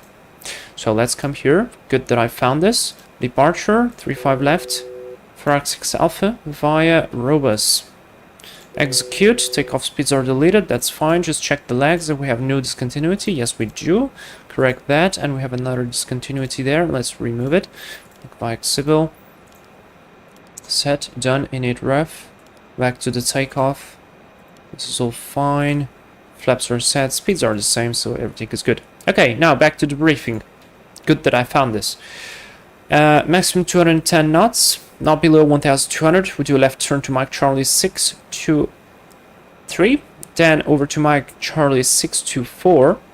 Left turn maximum 220 knots, Mike Charlie 629, Mike Charlie 631, Nelab.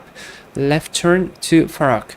At Farak, we have to be MCL. I don't get what is this, but I guess either below 90 or above 90. But we're going to be above 90. Okay. After Farak, we are proceeding into our departure. That was a mistake to do. From Farak, we fly direct to Robus. And that's basically it. LPCV plane spotting. Hello, my friends. Sorry for the delay. It's all good. Welcome to the stream. Enjoy the last leg from Milan to Rome.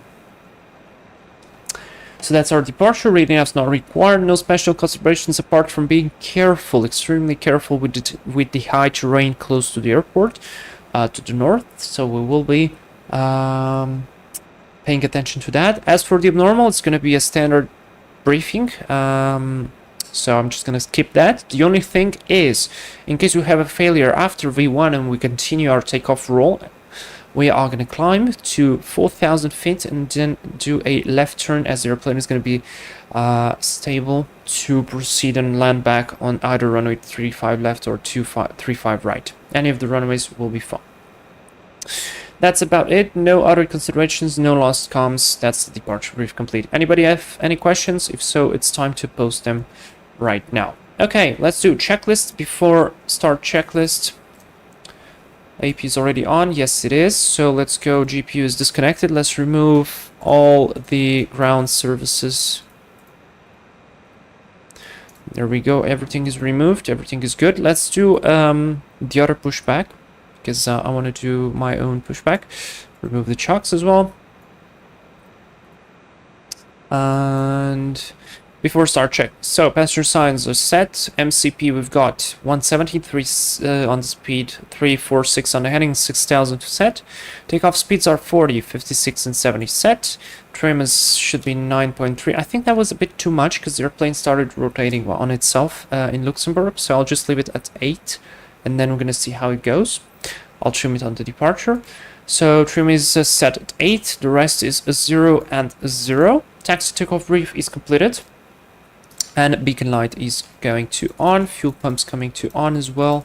Missed that part there, trying to do things quickly before start check. This is complete. And now I'm going to go into the outside. Ah, wait. Forgot to submit the flight plan. So let me pre-file this real quick. Pre-file VATSIM, ICV. And I need to reconnect with the new call sign. That is set, I know, it's not a mistake, it should be like it. And let's go. Connect the pushback. Clear from both sides. Brakes are released. And we are good to go.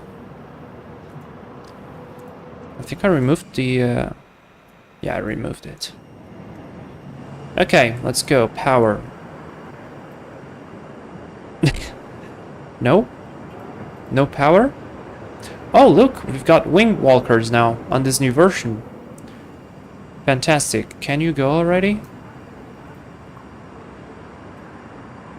Cancel walkers. Remove the wing walkers, the pushback continues. I mean, this is actually interesting. So I should have connected him previously, I guess, because I think they are getting into position now. Kind of looks like so. Now this livery with the sun, it looks better.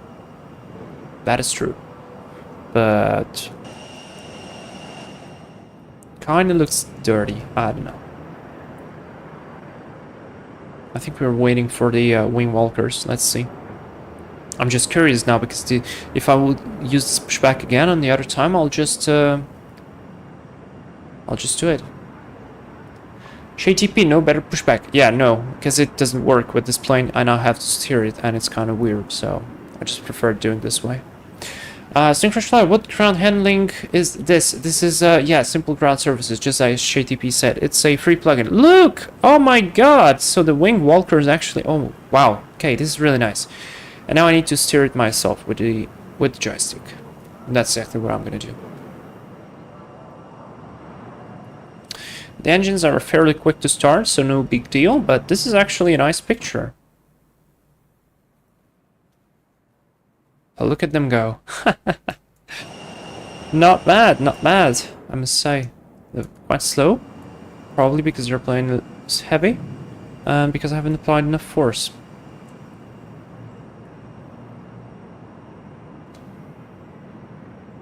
I mean, it's pretty cool for free. And yes, you are steering the airplane with the ailerons. That's why they move. So, yeah. Don't mind that. Malpensa traffic, Spirit 7 Mike Yankee, establish ILS 35 right, Malpensa traffic. That guy probably on the left wing is running for his life. Because this is a big plane, and to be taxiing this quick, they'd have to really, really run. Alright.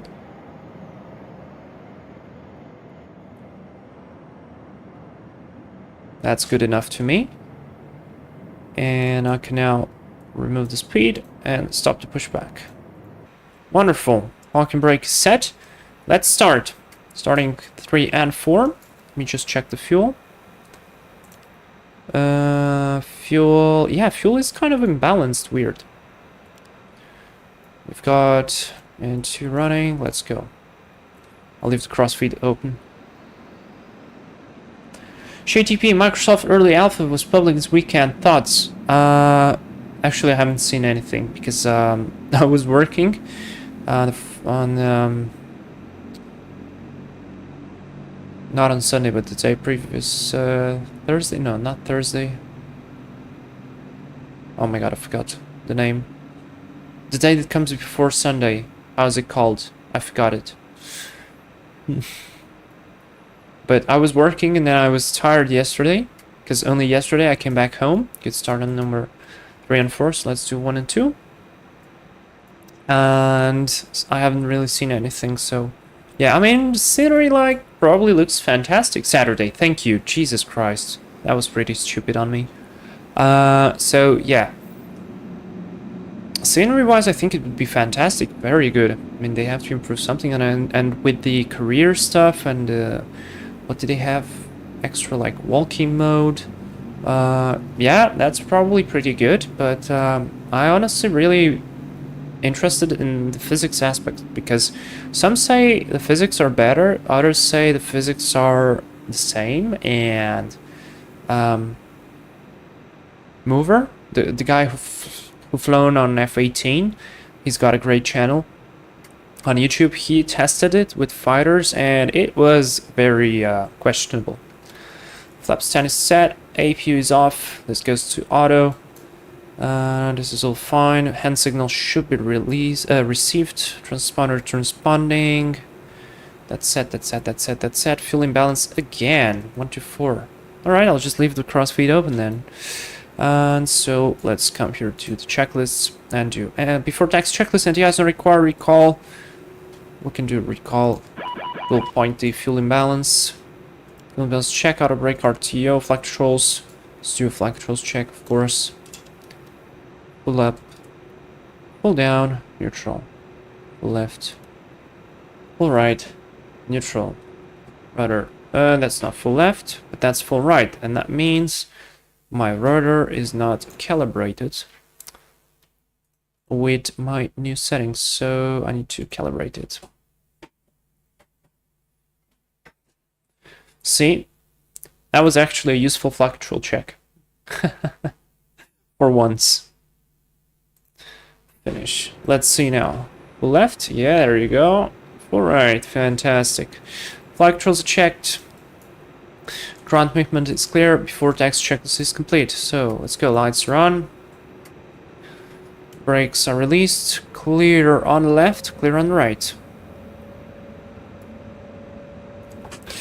Milan traffic, CargoLux Italia 312, heavy taxiing via Zulu, calling point runway 35 right. Correction, 35 left.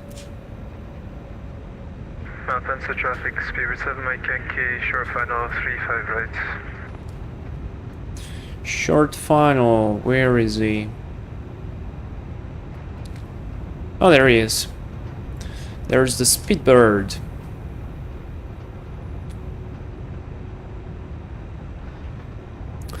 And it's clear on the left, clear on the right. Flaps are set for departure. Let's go, ready, lights on. Gonna do a lineup, get going. Strobes on. Wing is not required now. Transponder to TARA and terrain radar on.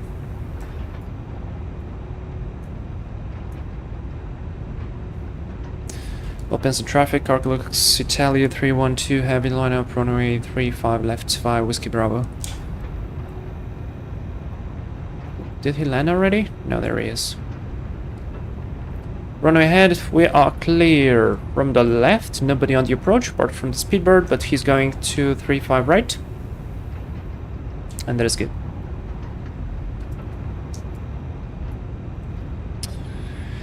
SHTP, well, Blue Games said that Microsoft Flight Sim 2024 is somewhere in the middle with X-Plane Physics. Well, that's better. That's actually better. Let's see how the big planes behave as well, and the other things. Brakes set, let's wait for the Speedbird to land. That's a 319, at least look like, so...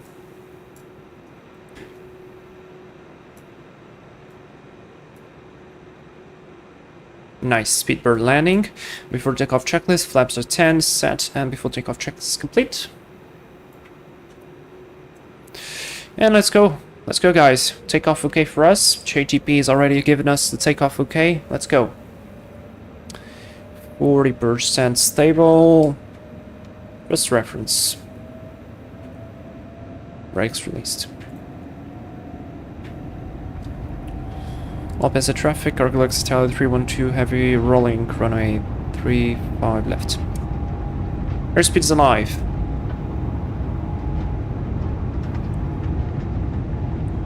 Thrust is set. 80 knots. That is checked.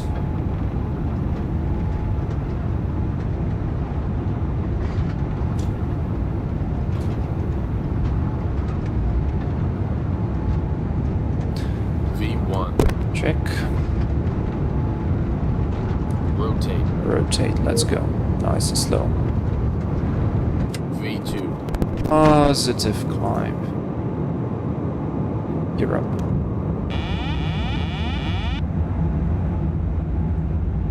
I don't know from where was that warning? Above 1,200, let's start the turn.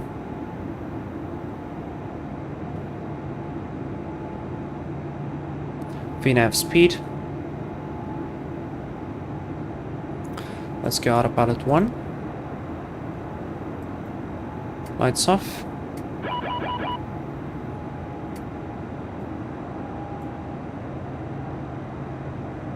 As a thrust reduction.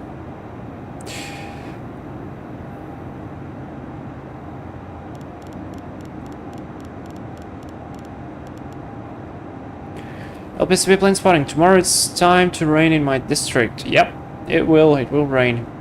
Hasabaso, hey man! Haven't seen you for a long time. How are you? I hope you're fine. Hope you're doing fine. Any plans to test the Mr. Sparky 747? Actually, I spoke about that in the beginning of the stream, that Mr. Sparky has been cooking an update. Traffic, Spirit 79 Yankee, crossing runway 35 left. Has been cooking an update for the 747, and let me just do 220 on the turn. Speed is checked, flaps 5. And so I was really excited to actually try it out. So yes, absolutely. VATSIM is rubbish. Okay, Xpilot is a pile of whatever. I mean, not that VATSIM is rubbish, but the app is bad, and this plane is not optimized. Speed is checked, flaps 1. For takeoff gear is done, just missing the flaps. Crash Flyer 2024 is good, but to be honest, I don't like the interface. Explain is way more easier. I kind of agree too. From the start, I never liked that interface. And you know, I'm the culprit as well, because I paid those guys 120 euros when Microsoft 2020 came out, because I thought that would be revolutionary. And like many, I got totally busted because I couldn't refund it, because you spend so much time doing the bloody updates that I spent more time updating and installing the plane. Like before I even tested, I already passed over the test time that Steam allows you to refund the game. And because when the game is installing, Microsoft is installing. See, I called it game, not even a sim.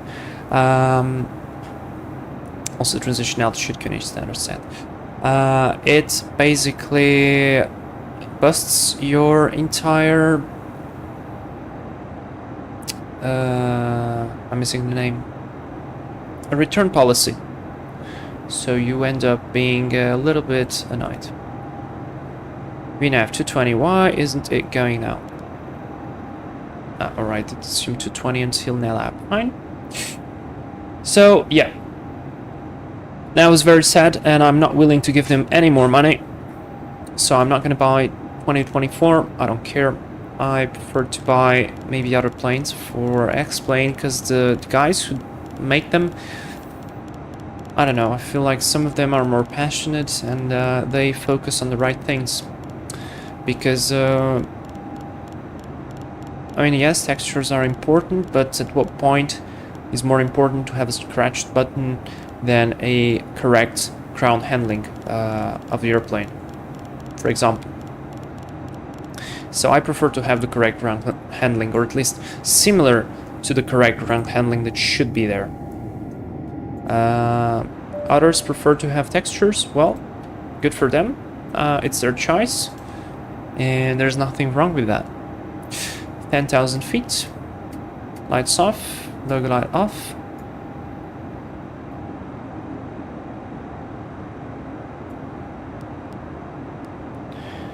Is Volanta tracking? Yes, it is. Good job.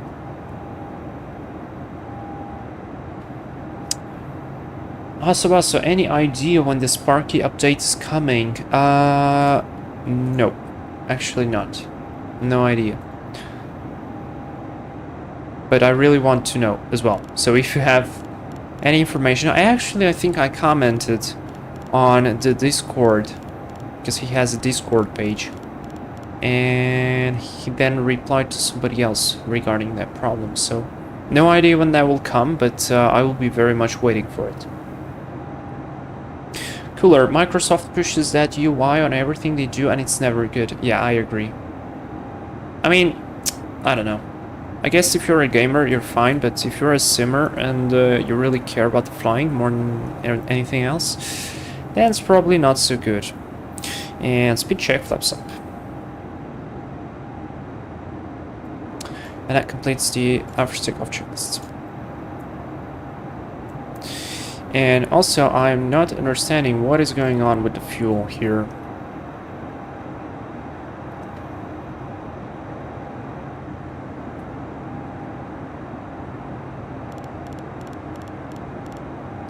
And we also, again, got disconnected from VATSIM, and unfortunately, I think I'll have to stay out of VATSIM with this plane for the rest of the stream. Crash Flyer, same on me, I feel with you, bye-bye money. Yeah, literally. I mean, $120, euros, sorry. I could have bought the 777 flight factor. I could have bought the, what else could I have bought? I could have bought the A321neo that I really want. Because I want to have a neo. I only have a 319, and I really like to fly the Airbus. So I could have bought a bunch of GA planes, maybe, like reality expansion packs or something. I could have bought the Cirrus from Torque Sim and still have money almost for TOLIS. So yeah. ShayTP, well, with the latest TOLIS A330, I'm kind of disappointed. Are you disappointed because of the texturing that they did, or what? Like, what exactly are you disappointed? Because it's an Airbus, and they are doing exactly what an Airbus is. There is nothing new, apart from being a little bit bigger, having a slightly different cockpit, which is the same, roughly, that an A340 has. And they did the new HUD, they did the new radios, and that's it. That's kind of what the new A330 is. So, and I understand why they did that, because they have, like, they already have the A330 systems already. It's just copy paste, and it works very well because they did them very well. They spent a lot of time doing them. So now they're just milking it basically at this point, and it kind of makes sense. I mean, they did the brilliant A320 family. Yeah, they could improve some texturing there, I agree, but it's one of the best Airbuses out there. They did a wonderful A340, and they are working, I suppose, with flight factor on an A350. And now they just did another plane because they need money, and that's business. So that's right. So I don't know, they are improving the texturing now after receiving all this flack, which I think they kind of deserve. But I mean, there's nothing unexpected there. But that's my opinion, at least. Cool or not, even just the games themselves though. Menus have the same look, and the new Xbox is also part of Windows. Oh really? I haven't catched that then. Or one CL650. Yeah, Crash Flyer. That's one airplane that's, you know, I've been looking at it for a long time. I'm gonna be very honest, I have literally zero money right now for anything, barely to live. So I won't be buying anything, but if I get to buy something, it's on the list. That plane is on the list, but it's somewhere lower on the list. So my priorities would be something like even though I have an Airbus, but it will be something like a 321 because the Neos have FMS2. I think they basically simulated some of the new stuff that Airbus have put on the cockpit, and I want to learn that because, well, I'm a student pilot. I will probably work somewhere in Europe, and probably that will be on an Airbus. I don't know, but I'd really love to be a little bit more in touch with the new software things they've been doing, especially the RNAV approaches, the GLS and all that stuff, because the A319, it's outdated and it doesn't have it, and they correctly didn't model it. But I want to try the new things, so yeah. I'm looking for the A321. I'm also looking for when the FlyJ Sim 737-200 comes out, because that's one very nice airplane. We have a 720, which we might stream next week. I'm not so sure, but we might just so be able to stream it. And I'm going to tell you already what's the route is going to be. Any guesses? Any guesses for what the route is going to be on the 720? We're going to do a turnaround and a flight back. It's going to be VOR only and VATSIM, I hope, if it doesn't keep crashing. But yeah, those two planes, and then maybe I would get the SR22 Torque Sim, just because it has that simulation of the Garmin 1000 so good. Like, the Garmin is so good. I think the Garmin is so good. I need to check that, because I'd love to have a good Garmin, like a Garmin 1000. Speaking of Garmins, I posted in the community tab 2 photos yesterday of me sitting in 2 different cockpits. Can you guys guess what planes are those?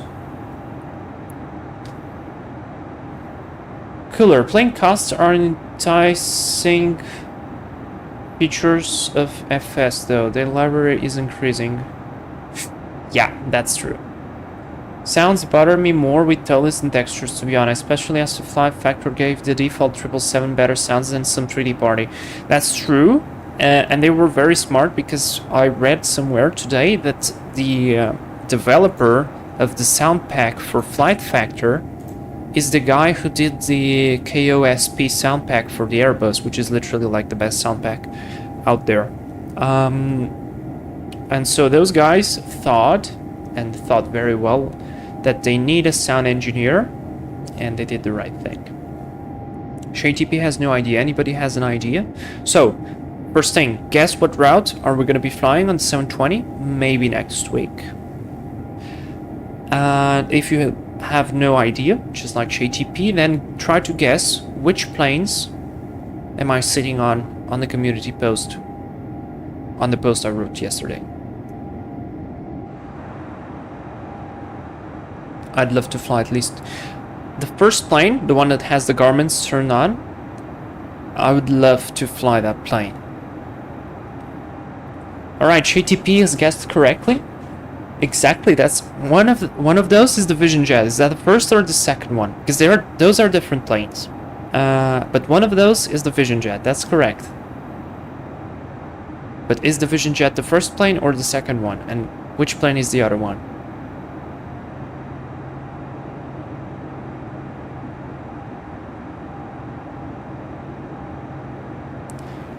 Yeah, second one, obviously, that's correct.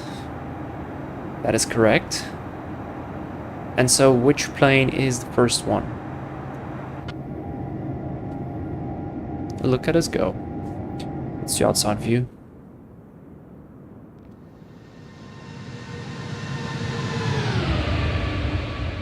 Oops, bumped the microphone, sorry there. Sync Crash Flower, maybe you should add a donation button in your streams. I'm sure everyone else would love to contribute towards a new plane. I actually do have... I have a button in the description of every stream for a PayPal donation. And I have the ability, like, people can send me a super thanks or something. So it's possible to do it. literally the button right to the chat, at least how I see it here. It's like a small banknote with $1 on it. So yeah, cooler and HTTP. Basically, you guessed it correct. That's an SR20, but the cockpit is the same, so that counts as an SR22. The only thing that changes is the engine, and I think the SR22 is just so slightly bigger. So so yeah. Sync Crash Flyer 297. Okay, yeah. Don't worry about that. Honestly, you know, I do these videos not to make money.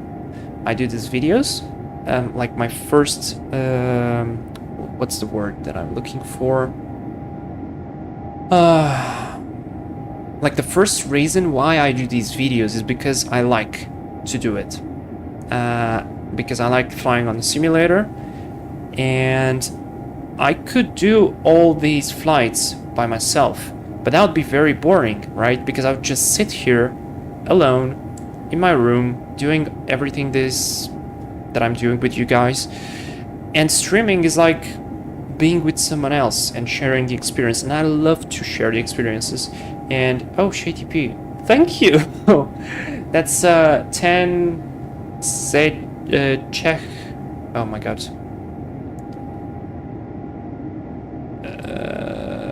Okay, I just had a brain fart. Okay, thank you very, very much, ATP.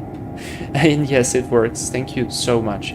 Wow, that's 40 cents. It appeared me in euros, so that's 40 cents. Thank you very much, man. That's incredible. And so I do the live streams because I like sharing the experience, and I want to be with someone else, because it's just boring flying alone. It's just annoying. I don't know. It's not fun. And when you are with someone, you try to perform better. You try to do the things more correctly. You try to do like some adventures. You try to tell something. And especially after I started the pilot's course, I learned so much. And there's so much that you can give as well to other people. So yeah, and I'm here to share that as well. And there's 1,000 to go. Thank you very much. So that's the main reason. Money comes second from here, and yeah, it's all good. Thank you very much, guys. All right, we are out of that sim. Let's save some time, save some fuel. CargoLux is going to be very happy. Let's go from Iplek all the way direct to Suvok. So we're just gonna skip all this thing here because we have no traffic. That's basically only for traffic purposes. And this way, Iplek, like this. That's confirmed, and that's executed. This way we're gonna save a bit of time, basically. So yeah, that was my thought about streaming. And you guys asked me to do the memberships, which I did, because I was like, that was not the point of it. But thank you, and thank you for actually like buying the memberships and being part of the crew, because that's incredible. So I don't know, I just want to continue with YouTube. I want to continue with the flights. I want to continue with the ideas. Oh my god, cooler. Thank you very much. Thank you, cooler. Oh, okay, now I feel like I'm asking for money, and that's not the truth. That's not the truth. That was your choice, but thank you very much. So yeah, I have so many ideas to do on this channel. I have like small tutorials planned. I have a tutorial coming up that will be done with the help of a real airline pilot that's flying for some company. I'm not going to tell you, but you guys are going to get the idea when I release the video. And that tutorial will help you out to do the whatever approach that it will be. I have the idea to do the world tour with the signature of any member that will be there on the SR22. That is so in the works. Like I have this idea for more than a year, and I'm just waiting for the moment to start doing it, because well, doing a world tour on the SR-22 is gonna take a little bit of time because the problem is not flying on the continents. The problem is gonna be fly across the oceans, crossing the Atlantic Ocean. That takes a lot of time, and I don't see any point in doing a video or a live stream of 5 hours of a single engine piston just flying over the ocean. So I want to do an interesting video, and yes, and that's why I haven't started it yet, basically. But yeah. And cooler, I have here the notification that this is the first message from Super Chat that you sent from you, so thank you very much.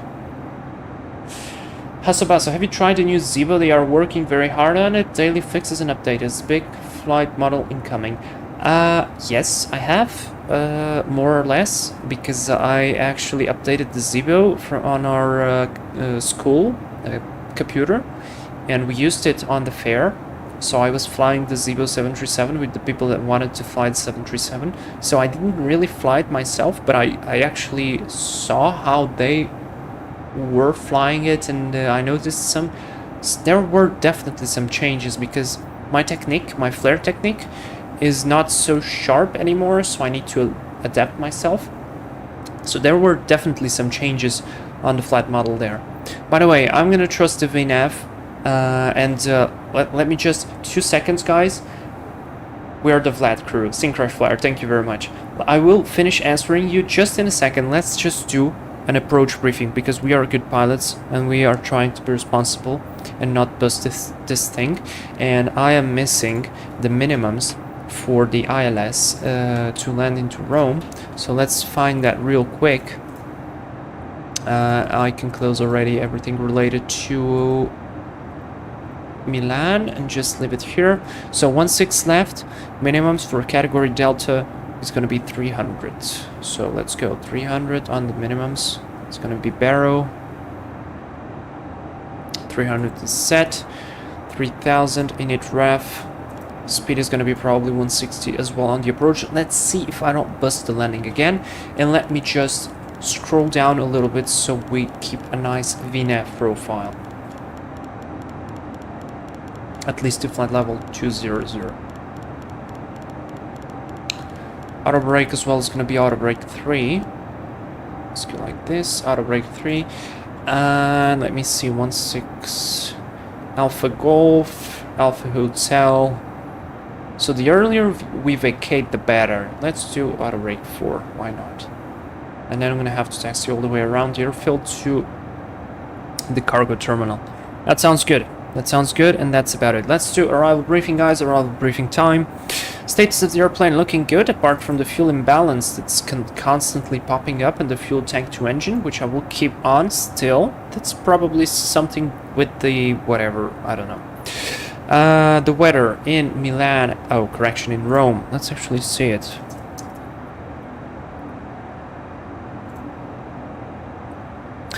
QNH 1020, wind 290 at 6. So this is actually a slight tailwind. Oh, we'll take it, it's very small. No temps checked, anti-icing required, terrain radar will be off, because there's no big terrain, I think, in the area. Actually, there is a little bit, but we'll keep it off anyways. MSA for us is going to be 5,800 feet, it's right here. And our top of descent is actually going to happen in a little bit, like 40 something miles. We are arriving via the Sibyl 3 Alpha arrival, but we're already skipping some points. So from Iplek, we're flying direct to Suvok. From Suvok, we're just going to go direct to Irbes and then to the ILS. At Irbes, we have to be at 3000 mandatory. The rest is going to be fine. As for the approach runway, that is all correct. 3-degree glide path, minimum 300, and missed approach. Proceed on runway heading 159, climbing to 4,000 feet at 450 feet, not before threshold. 16 left, turn left, Indicated airspeed maximum 200 knots. Join radial 172 Charlie Mike Papa VOR. Maintain 2000 feet until point radial 172 at 15 miles. Charlie Mike Papa VOR DME. Then climb in order to cross radial 172. Whatever. We'll just follow the route. Basically go into the Campagnano VOR and hold there at 4000 feet. Alternative fuel or alternate is Naples, I guess. Yeah, I think that's Naples. Naples. Speaking of Naples, that's where we're going to be flying on the 720 stream. But from where we'll be flying? That's the question. Anybody has any idea? You guys, I think, saw I put a community picture regarding the plan with the radio navigation. And the livery was from Olympic Airways. And that gives it all. So we're flying from Athens to Naples and back. Alright, alternative fuels checked. I've got enough. We've got 19.1 now, and we're almost on top of descent. And we've cut a lot of the routes, so that's good. Config at distance. Distance is fine. I'm gonna do flap story 160 V app, auto brake 4, reverse max, exit. We're gonna try to exit as early as possible so that we have a nice and short taxi. And then maybe look at the replay. How about that? No special considerations, no overweight, and no abnormals for now. That's the briefing complete. We are back into the chat. So, Cooler, you're tipping me for the cargo. Thank you. Put the plane or... Oh, wait. Hasabasu, how is flight gear these days? I actually have no idea, but that's another idea. Oh, wait. If I move the mouse a little bit closer to the base of the knob, I can actually scroll thousands? My mind just got blown out. I just found out this now. I was always scrolling by hundreds, and that always took me so much time. Oh, nice. Anyways, let's imagine this didn't happen. So we're just flying nice and continuing. But yes, speaking of flight gear, that's another thing that I really want to do, because there are people that were like me that didn't have the money to buy X-Plane, Microsoft or whatever, and they still want to get into flight training or flight simming, and they still want to learn the navigation. They still want to learn how to program at least basically the FMC or MCD or whatever. And I think flight gear, because it's free, it has the basics. You can learn what an ILS is, you can fly by VOR, you can do probably basic visual navigation even, because I mean, I think it uses OSM data, and if it uses OSM data, the lakes and the roads should be in the correct places. So, you should be able to navigate more or less visually.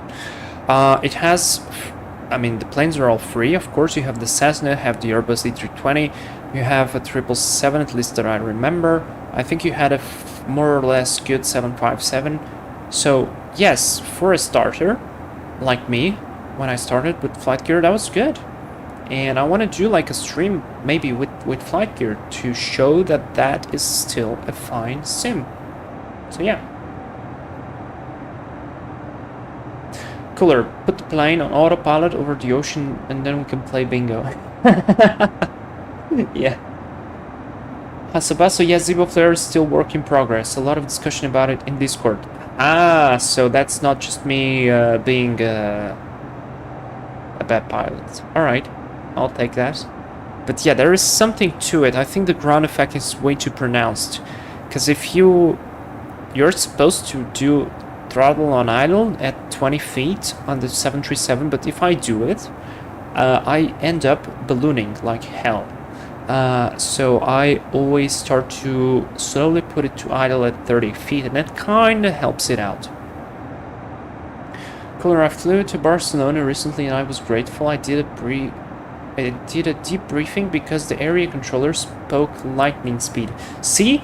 That helps? Yay, and that's exactly why I want to stream, because like people watch me, people start doing things like me, and they get better, and then I get happy because they get better, and that's great. And that's exactly what I want. Ekaterina, hello, how are you? How's it going? It's going great. Hope you're fine as well. Thank you very much. By the way, guys, I just noticed everybody has the Avid Simmer icon. Awesome. That's wonderful. And I think that's the most fitting icon, at least for now. Because we're all avid simmers, even me.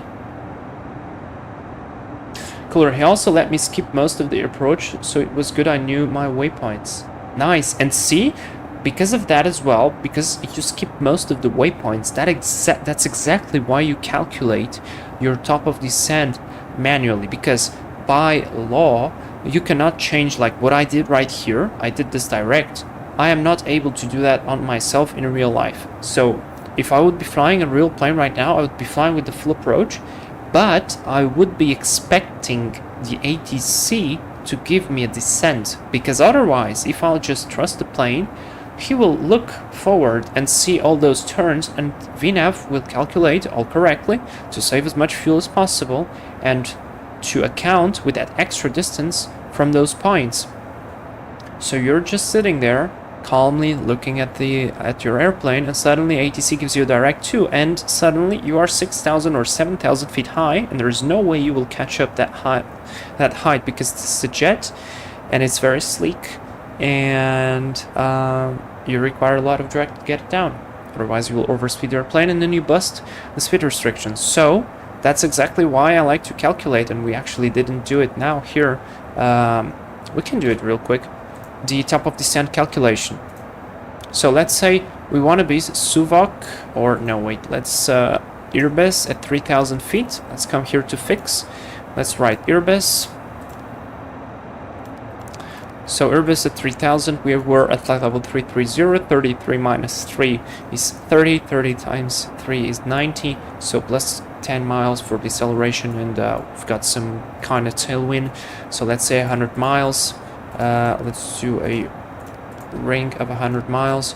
There you go. See, we are more or less descending before the 100 miles. So, but if we would have had now all those turns there, the top of descent would be past the 100 miles. And then if we would have received that direct 2, that would be a problem.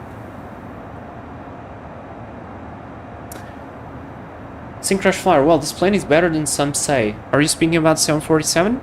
If so, I totally agree, and I constantly defend the 747 because the latest updates that they did to it elevated the airplane to a whole new level. And by the way, the scenery is looking very good, and we haven't looked outside or much. Italy is beautiful, holy shit.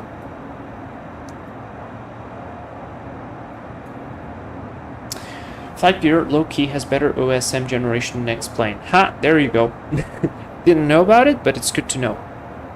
That's great to know.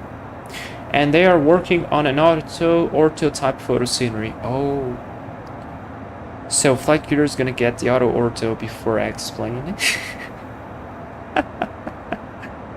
And now the next new is like Flight Gear is the next simulator. Ditch explain.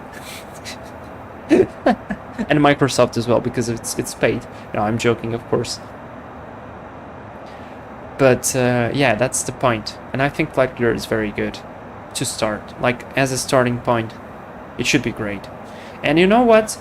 Today, after finishing the stream, I'm gonna eat something because I'm already hungry. But I'm hearing the throttle on idle. Okay, it's all good.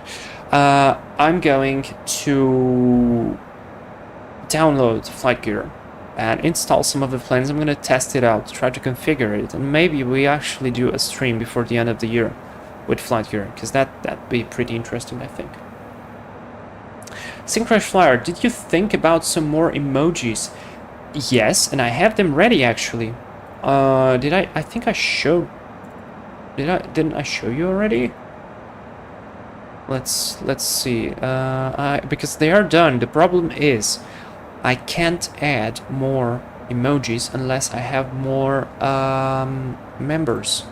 So YouTube works like this. You initially can add like 3 emojis,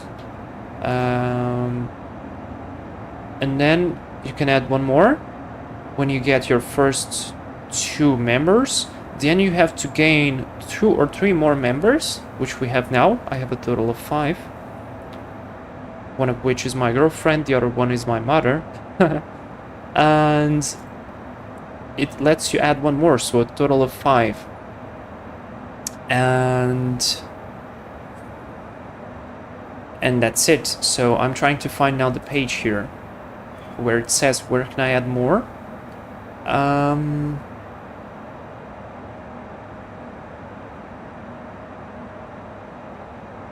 trying to find it.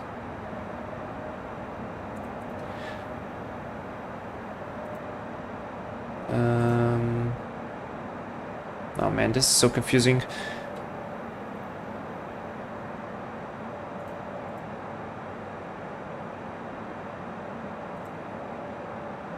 This is confusing.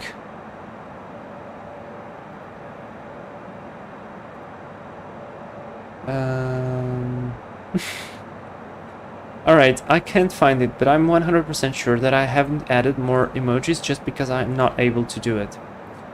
I think I do have to create more accounts. Don't worry about it. We'll get there. We'll get there with time. I just need to keep posting stuff, and I think we are gonna get there.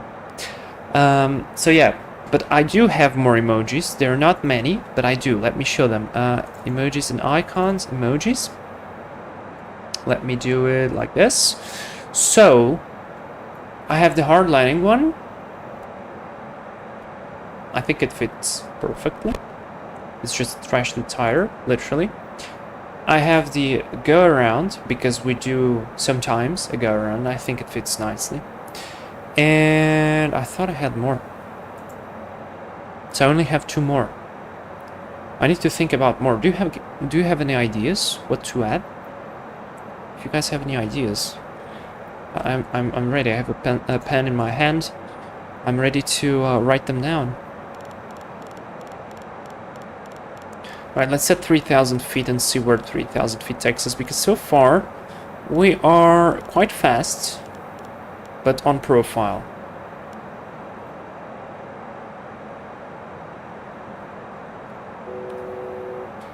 That's cool. Overload emoji? Overload? What do you mean? Oh, lunchtime emoji. Yes! Oh my god, that makes total sense. Lunchtime.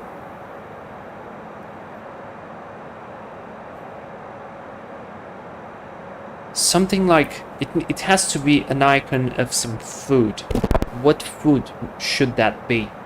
Oh my god, disconnected from that sim. I'm gonna cry now. But you know what? I'm taking the note. That sim disconnect. That's 100% sure. This one is a very good one. Oh my god. That's a brilliant idea. That sim disconnected. Can it be me hitting the desk or something? The picture. Overload?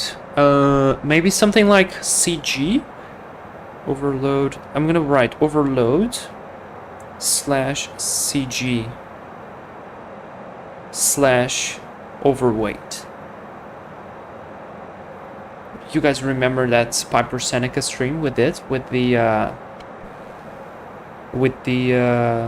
yeah, the Piper, right?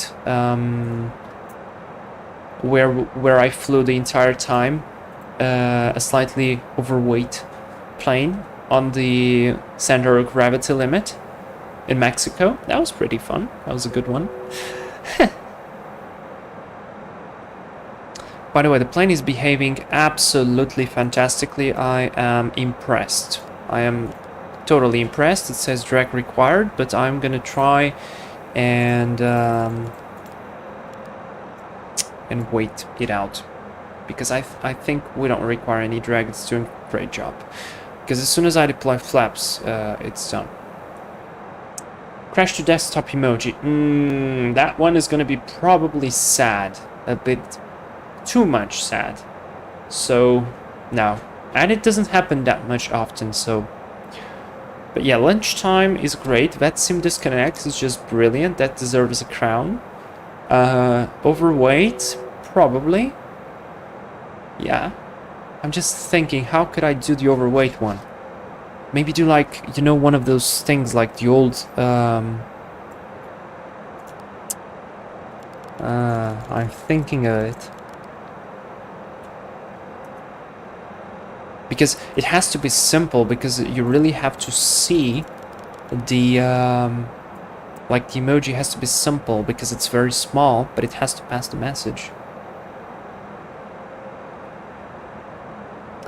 Syncrash Flyer, this is why I liked 747 so much. Man, honestly, I don't know what I did wrong, because I tried this version before. I tried the... Now I can switch off the fuel crossfeed. I tried this version before, the 2.8, and it was buggy as hell.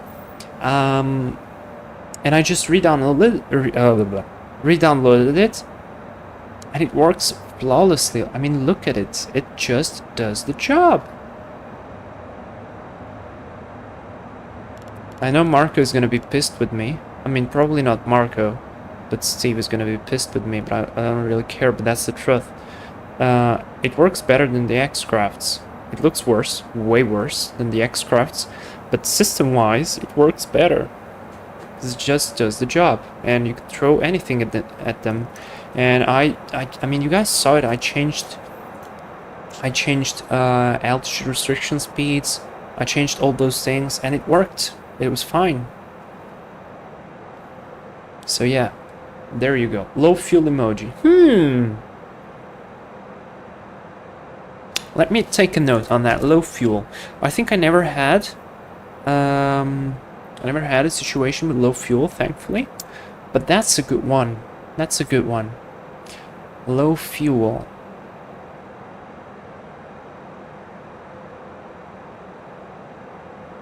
That's a nice one, yeah. Okay, we are approaching flight level 120. Transition level is 6,000, correction, transition altitude is 6,000, transition level for us is going to be flight level 70. So it is 70 for us. There we go, speed 270. 20 miles to go.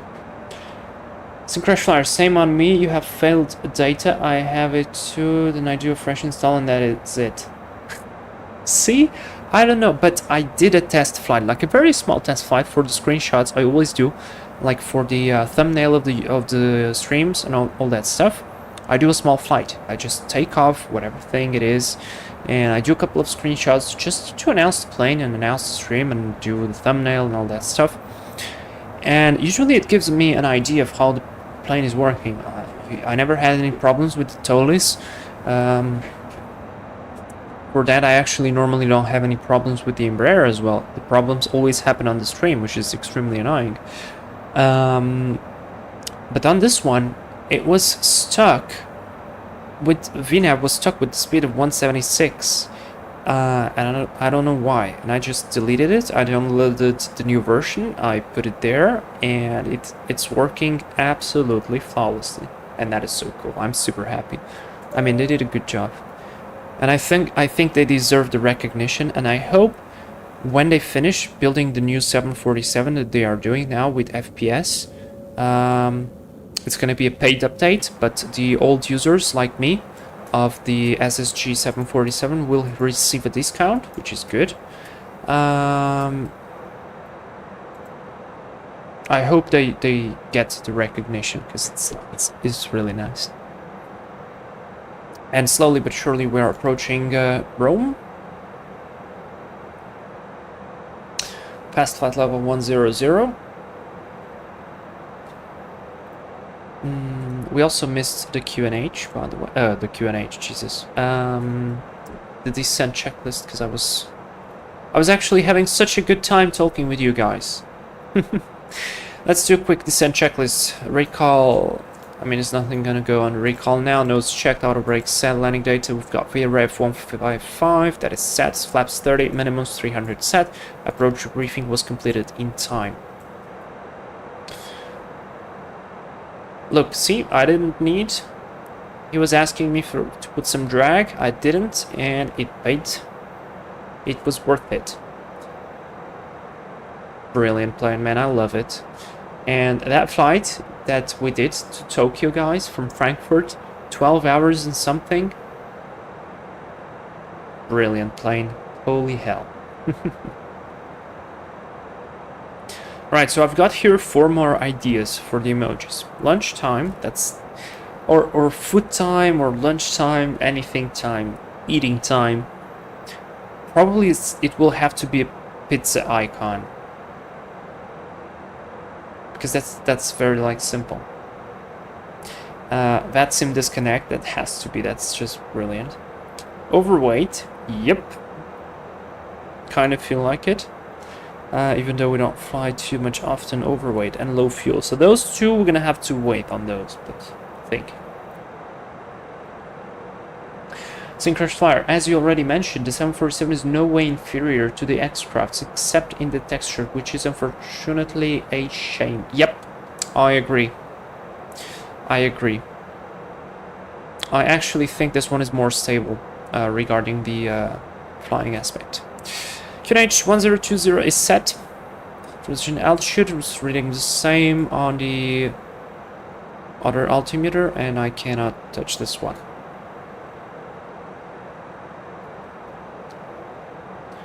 JTP, what about X-Pilot problems emoji? I think that's what VATSIM disconnect is for, I guess. I really hope they fix it with time. Alright, we're approaching the 10 miles mark, so I will probably deploy flaps 1. We're slowly descending, decelerating, but very slowly, and we are approaching... Ah no, we're already past the clean speed, so we will be losing speed from this point onwards. Synchronous Flyer, Ricardo will ban older accounts. Now, what do you mean?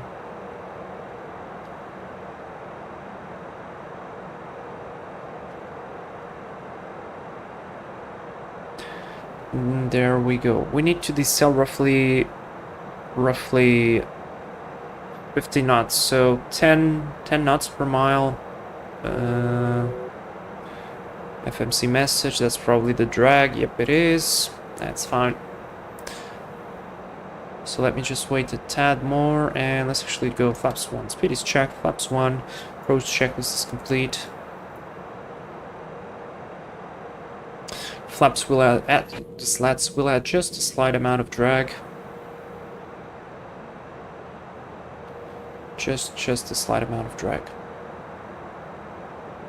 I could actually deploy flaps 5. And probably that's the best course of action. So let's go. Speed is checked, flaps 5.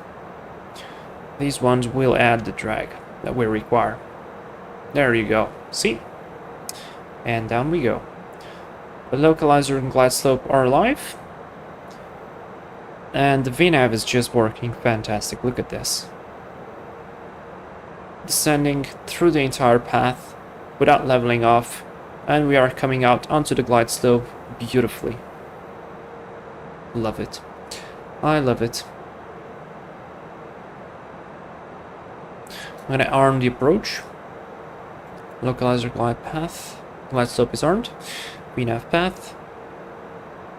That is correct. 3,000 feet.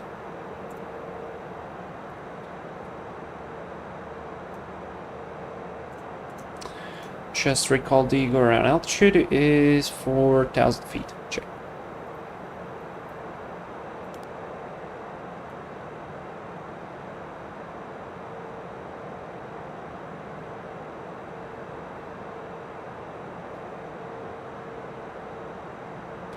As we said, the 747 is good as the X-Crafts.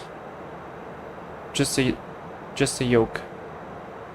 I get it. No, man, I really want the X-Crafts team to succeed. And the airplane is very good. They just need to polish the direct-to function, because that's the only thing that's literally breaking the plane right now in the navigation. And they need to switch. No, wait. They need to. There it goes. Speed and glide slope.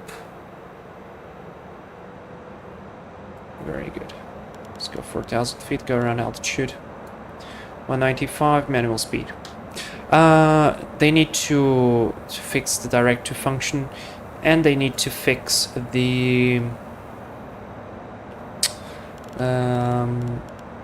VNAV. Like, But basically, it's related to the direct 2. If you do direct 2, you break the VNAV, and that's where the problem is. Okay, we're 7 miles out. I'm gonna go gear down, flaps 10, arm the speed brakes, lights are on, and flaps 20.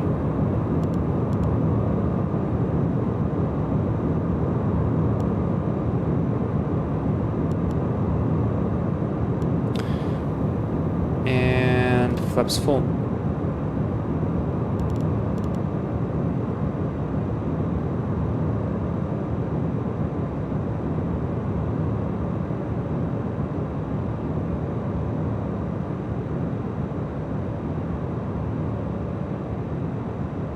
Let it stabilize. Landing checklist, speed brake is armed, landing gear is down and green, flaps at 30. Landing checklist is complete, go around, altitude is set. 160 on the speed. Nice and stabilized, almost. I can see the runway a little bit, not much, but I can see it.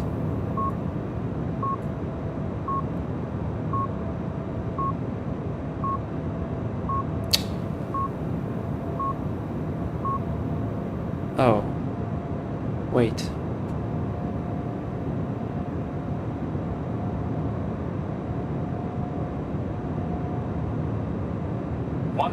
Are you serious? Oh no, this is so stupid, no way. Are we landing on 16 right? What? How did I do it? It's no, says 16 left. Oh shoot, nice. Okay, so I disregard. Everything is good. Everything is good. I just, yeah, whatever. Everything is correct. I, for some reason, yeah, that makes total sense. Autopilot off. Auto throttle off. My controls. I just had a brain fart, like a really hard one. 500. Check. Okay, let's focus on the landing. Let's try to butter it, because the other landing in Milan was a bit shameful. 400.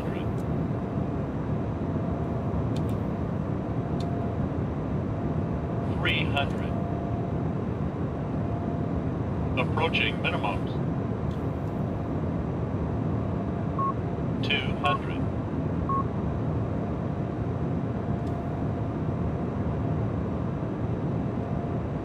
100. 50, 40, 30, 20, 10. Okay, speed brakes up, and reverses are normal. I still feel like it's kind of heavy on the touchdown. I've put the power out at 20 feet, but it still felt slow. But that's good. We can roll. Brakes released. I'll vacate at the very end. And 60 knots. Reverse is out. Welcome to Rome. That's 1 hour and 35? No way. It's RGB.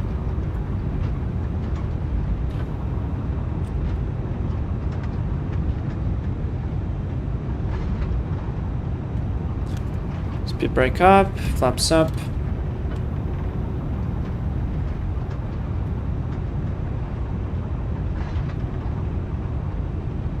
Yeah, but I'll take it. It was on center line. It was on the right spot. Everything's good. Clear on the right. And weather radar is off. Transponder goes to transponding. Lights coming off. Strobe lights off. And there's the cargo terminal. Yeah, I don't know why. I guess because because I was watching the chart. I briefed you guys with the wrong taxi. I briefed you with the taxi from runway 16 right, but we landed on 16 left. We did every brief, approach and everything to runway 16 right. It's just not the taxi. The taxi is much simpler from this one actually, because you're literally already close to the terminal, the cargo terminal, which is, I guess, this one. So yeah, this is fun. Reset the flight directors there. Funny me. As long as the cargo is okay. True thing.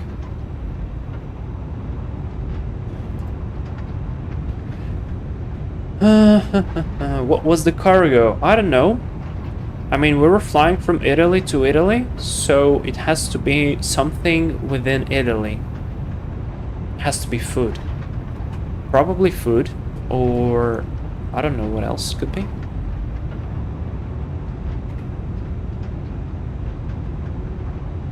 Olive oil. Oh yeah, and it's very expensive actually.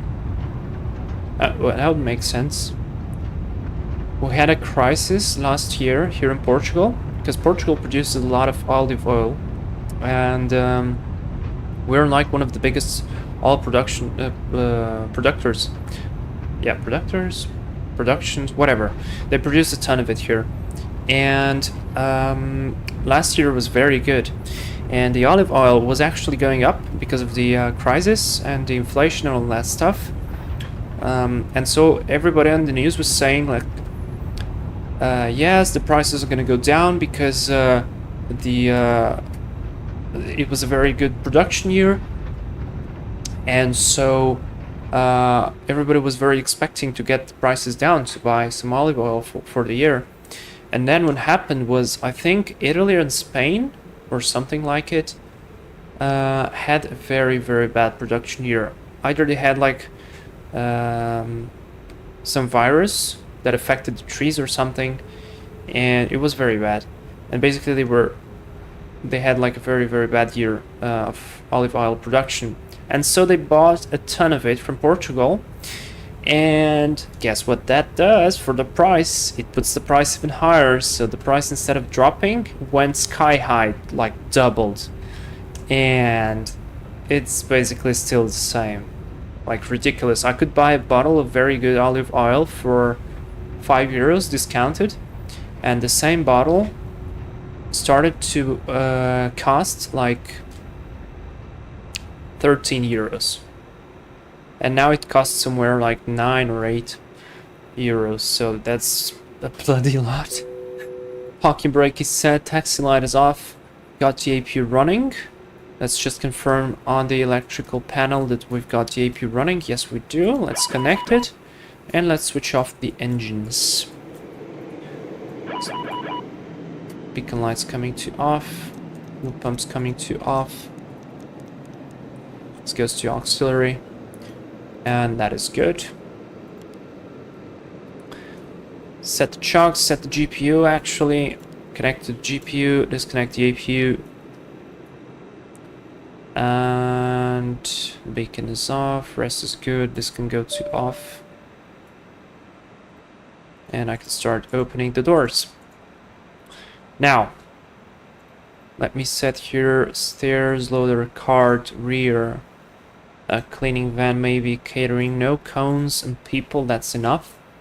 No fuel, and yes, on the GPU. Good. I'm gonna try and look at the replay. Let's look at the replay maybe.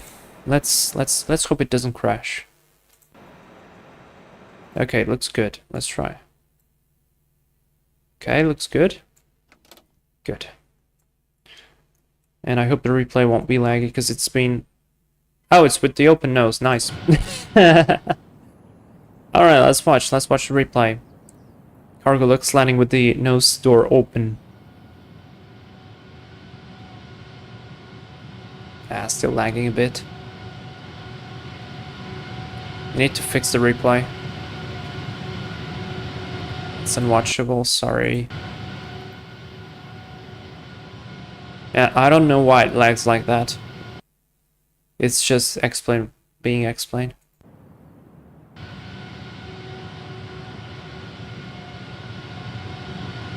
Alright, there we go.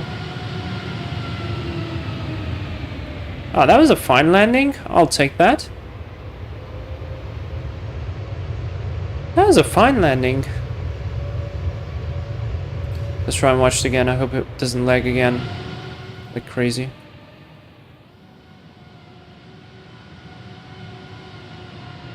Could have flared a bit more. Okay, I didn't flare much, but I'll take that. Where did we land? Look, just by the markers. Center line. That's what matters. Exit the replay. External power. Oh yeah, it removes it. Glad we still had the APU running a bit. Alright, doors are being open. IRS is to off. And that is it. Outside view. Oops. Speed brakes were still out for some reason, probably because of the replay. And door is being open.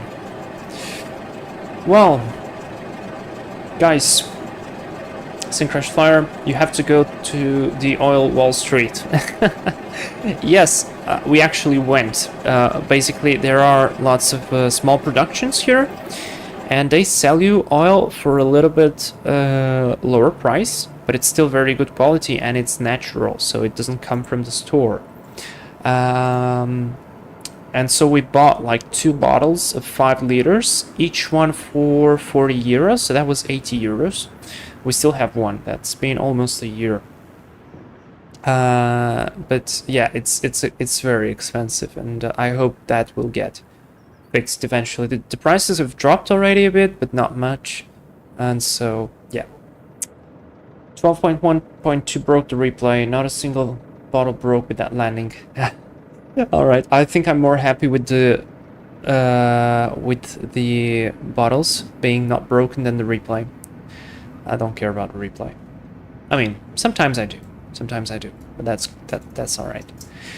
Guys, I thank you everybody for being here with me. It's been great. I really love this stream. I don't know, it's been calm and nice. Everybody on the plane worked. We got some nice approaches into Milan. That was beautiful. Out of Luxembourg. Sorry I missed the weather in Luxembourg. That was totally my fault, but it was more or less the same, I guess. And it's been great. Thank you everybody for your donations. If you are new to the channel, that's for the people who aren't commenting much. Leave a like, subscribe, join the crew, become a crew member of the channel. You got 2 videos for members to watch about my latest flying experiences. And I was thinking to do one more maybe later. This week I'm not going to be flying. Next one I won't be flying. No, wait. This week I'm not flying in real life, but next one I should be flying, and I will probably do a video. I don't know. Will depend. We'll see. So yeah, thank you very much, guys. I hope you enjoyed this 747 stream. Next week I want to do the flight on 720 because it's a bloody brilliant airplane. And I think it'd be really great. Maybe I could do it in shared cockpit because I did the entire config. But the problem is, for some reason I can't get the plane to set the right frequency. It always jumps back. So, I don't know, but still. Anyways, guys, thank you everybody. Have a good week, and we're gonna see you soon. Bye-bye.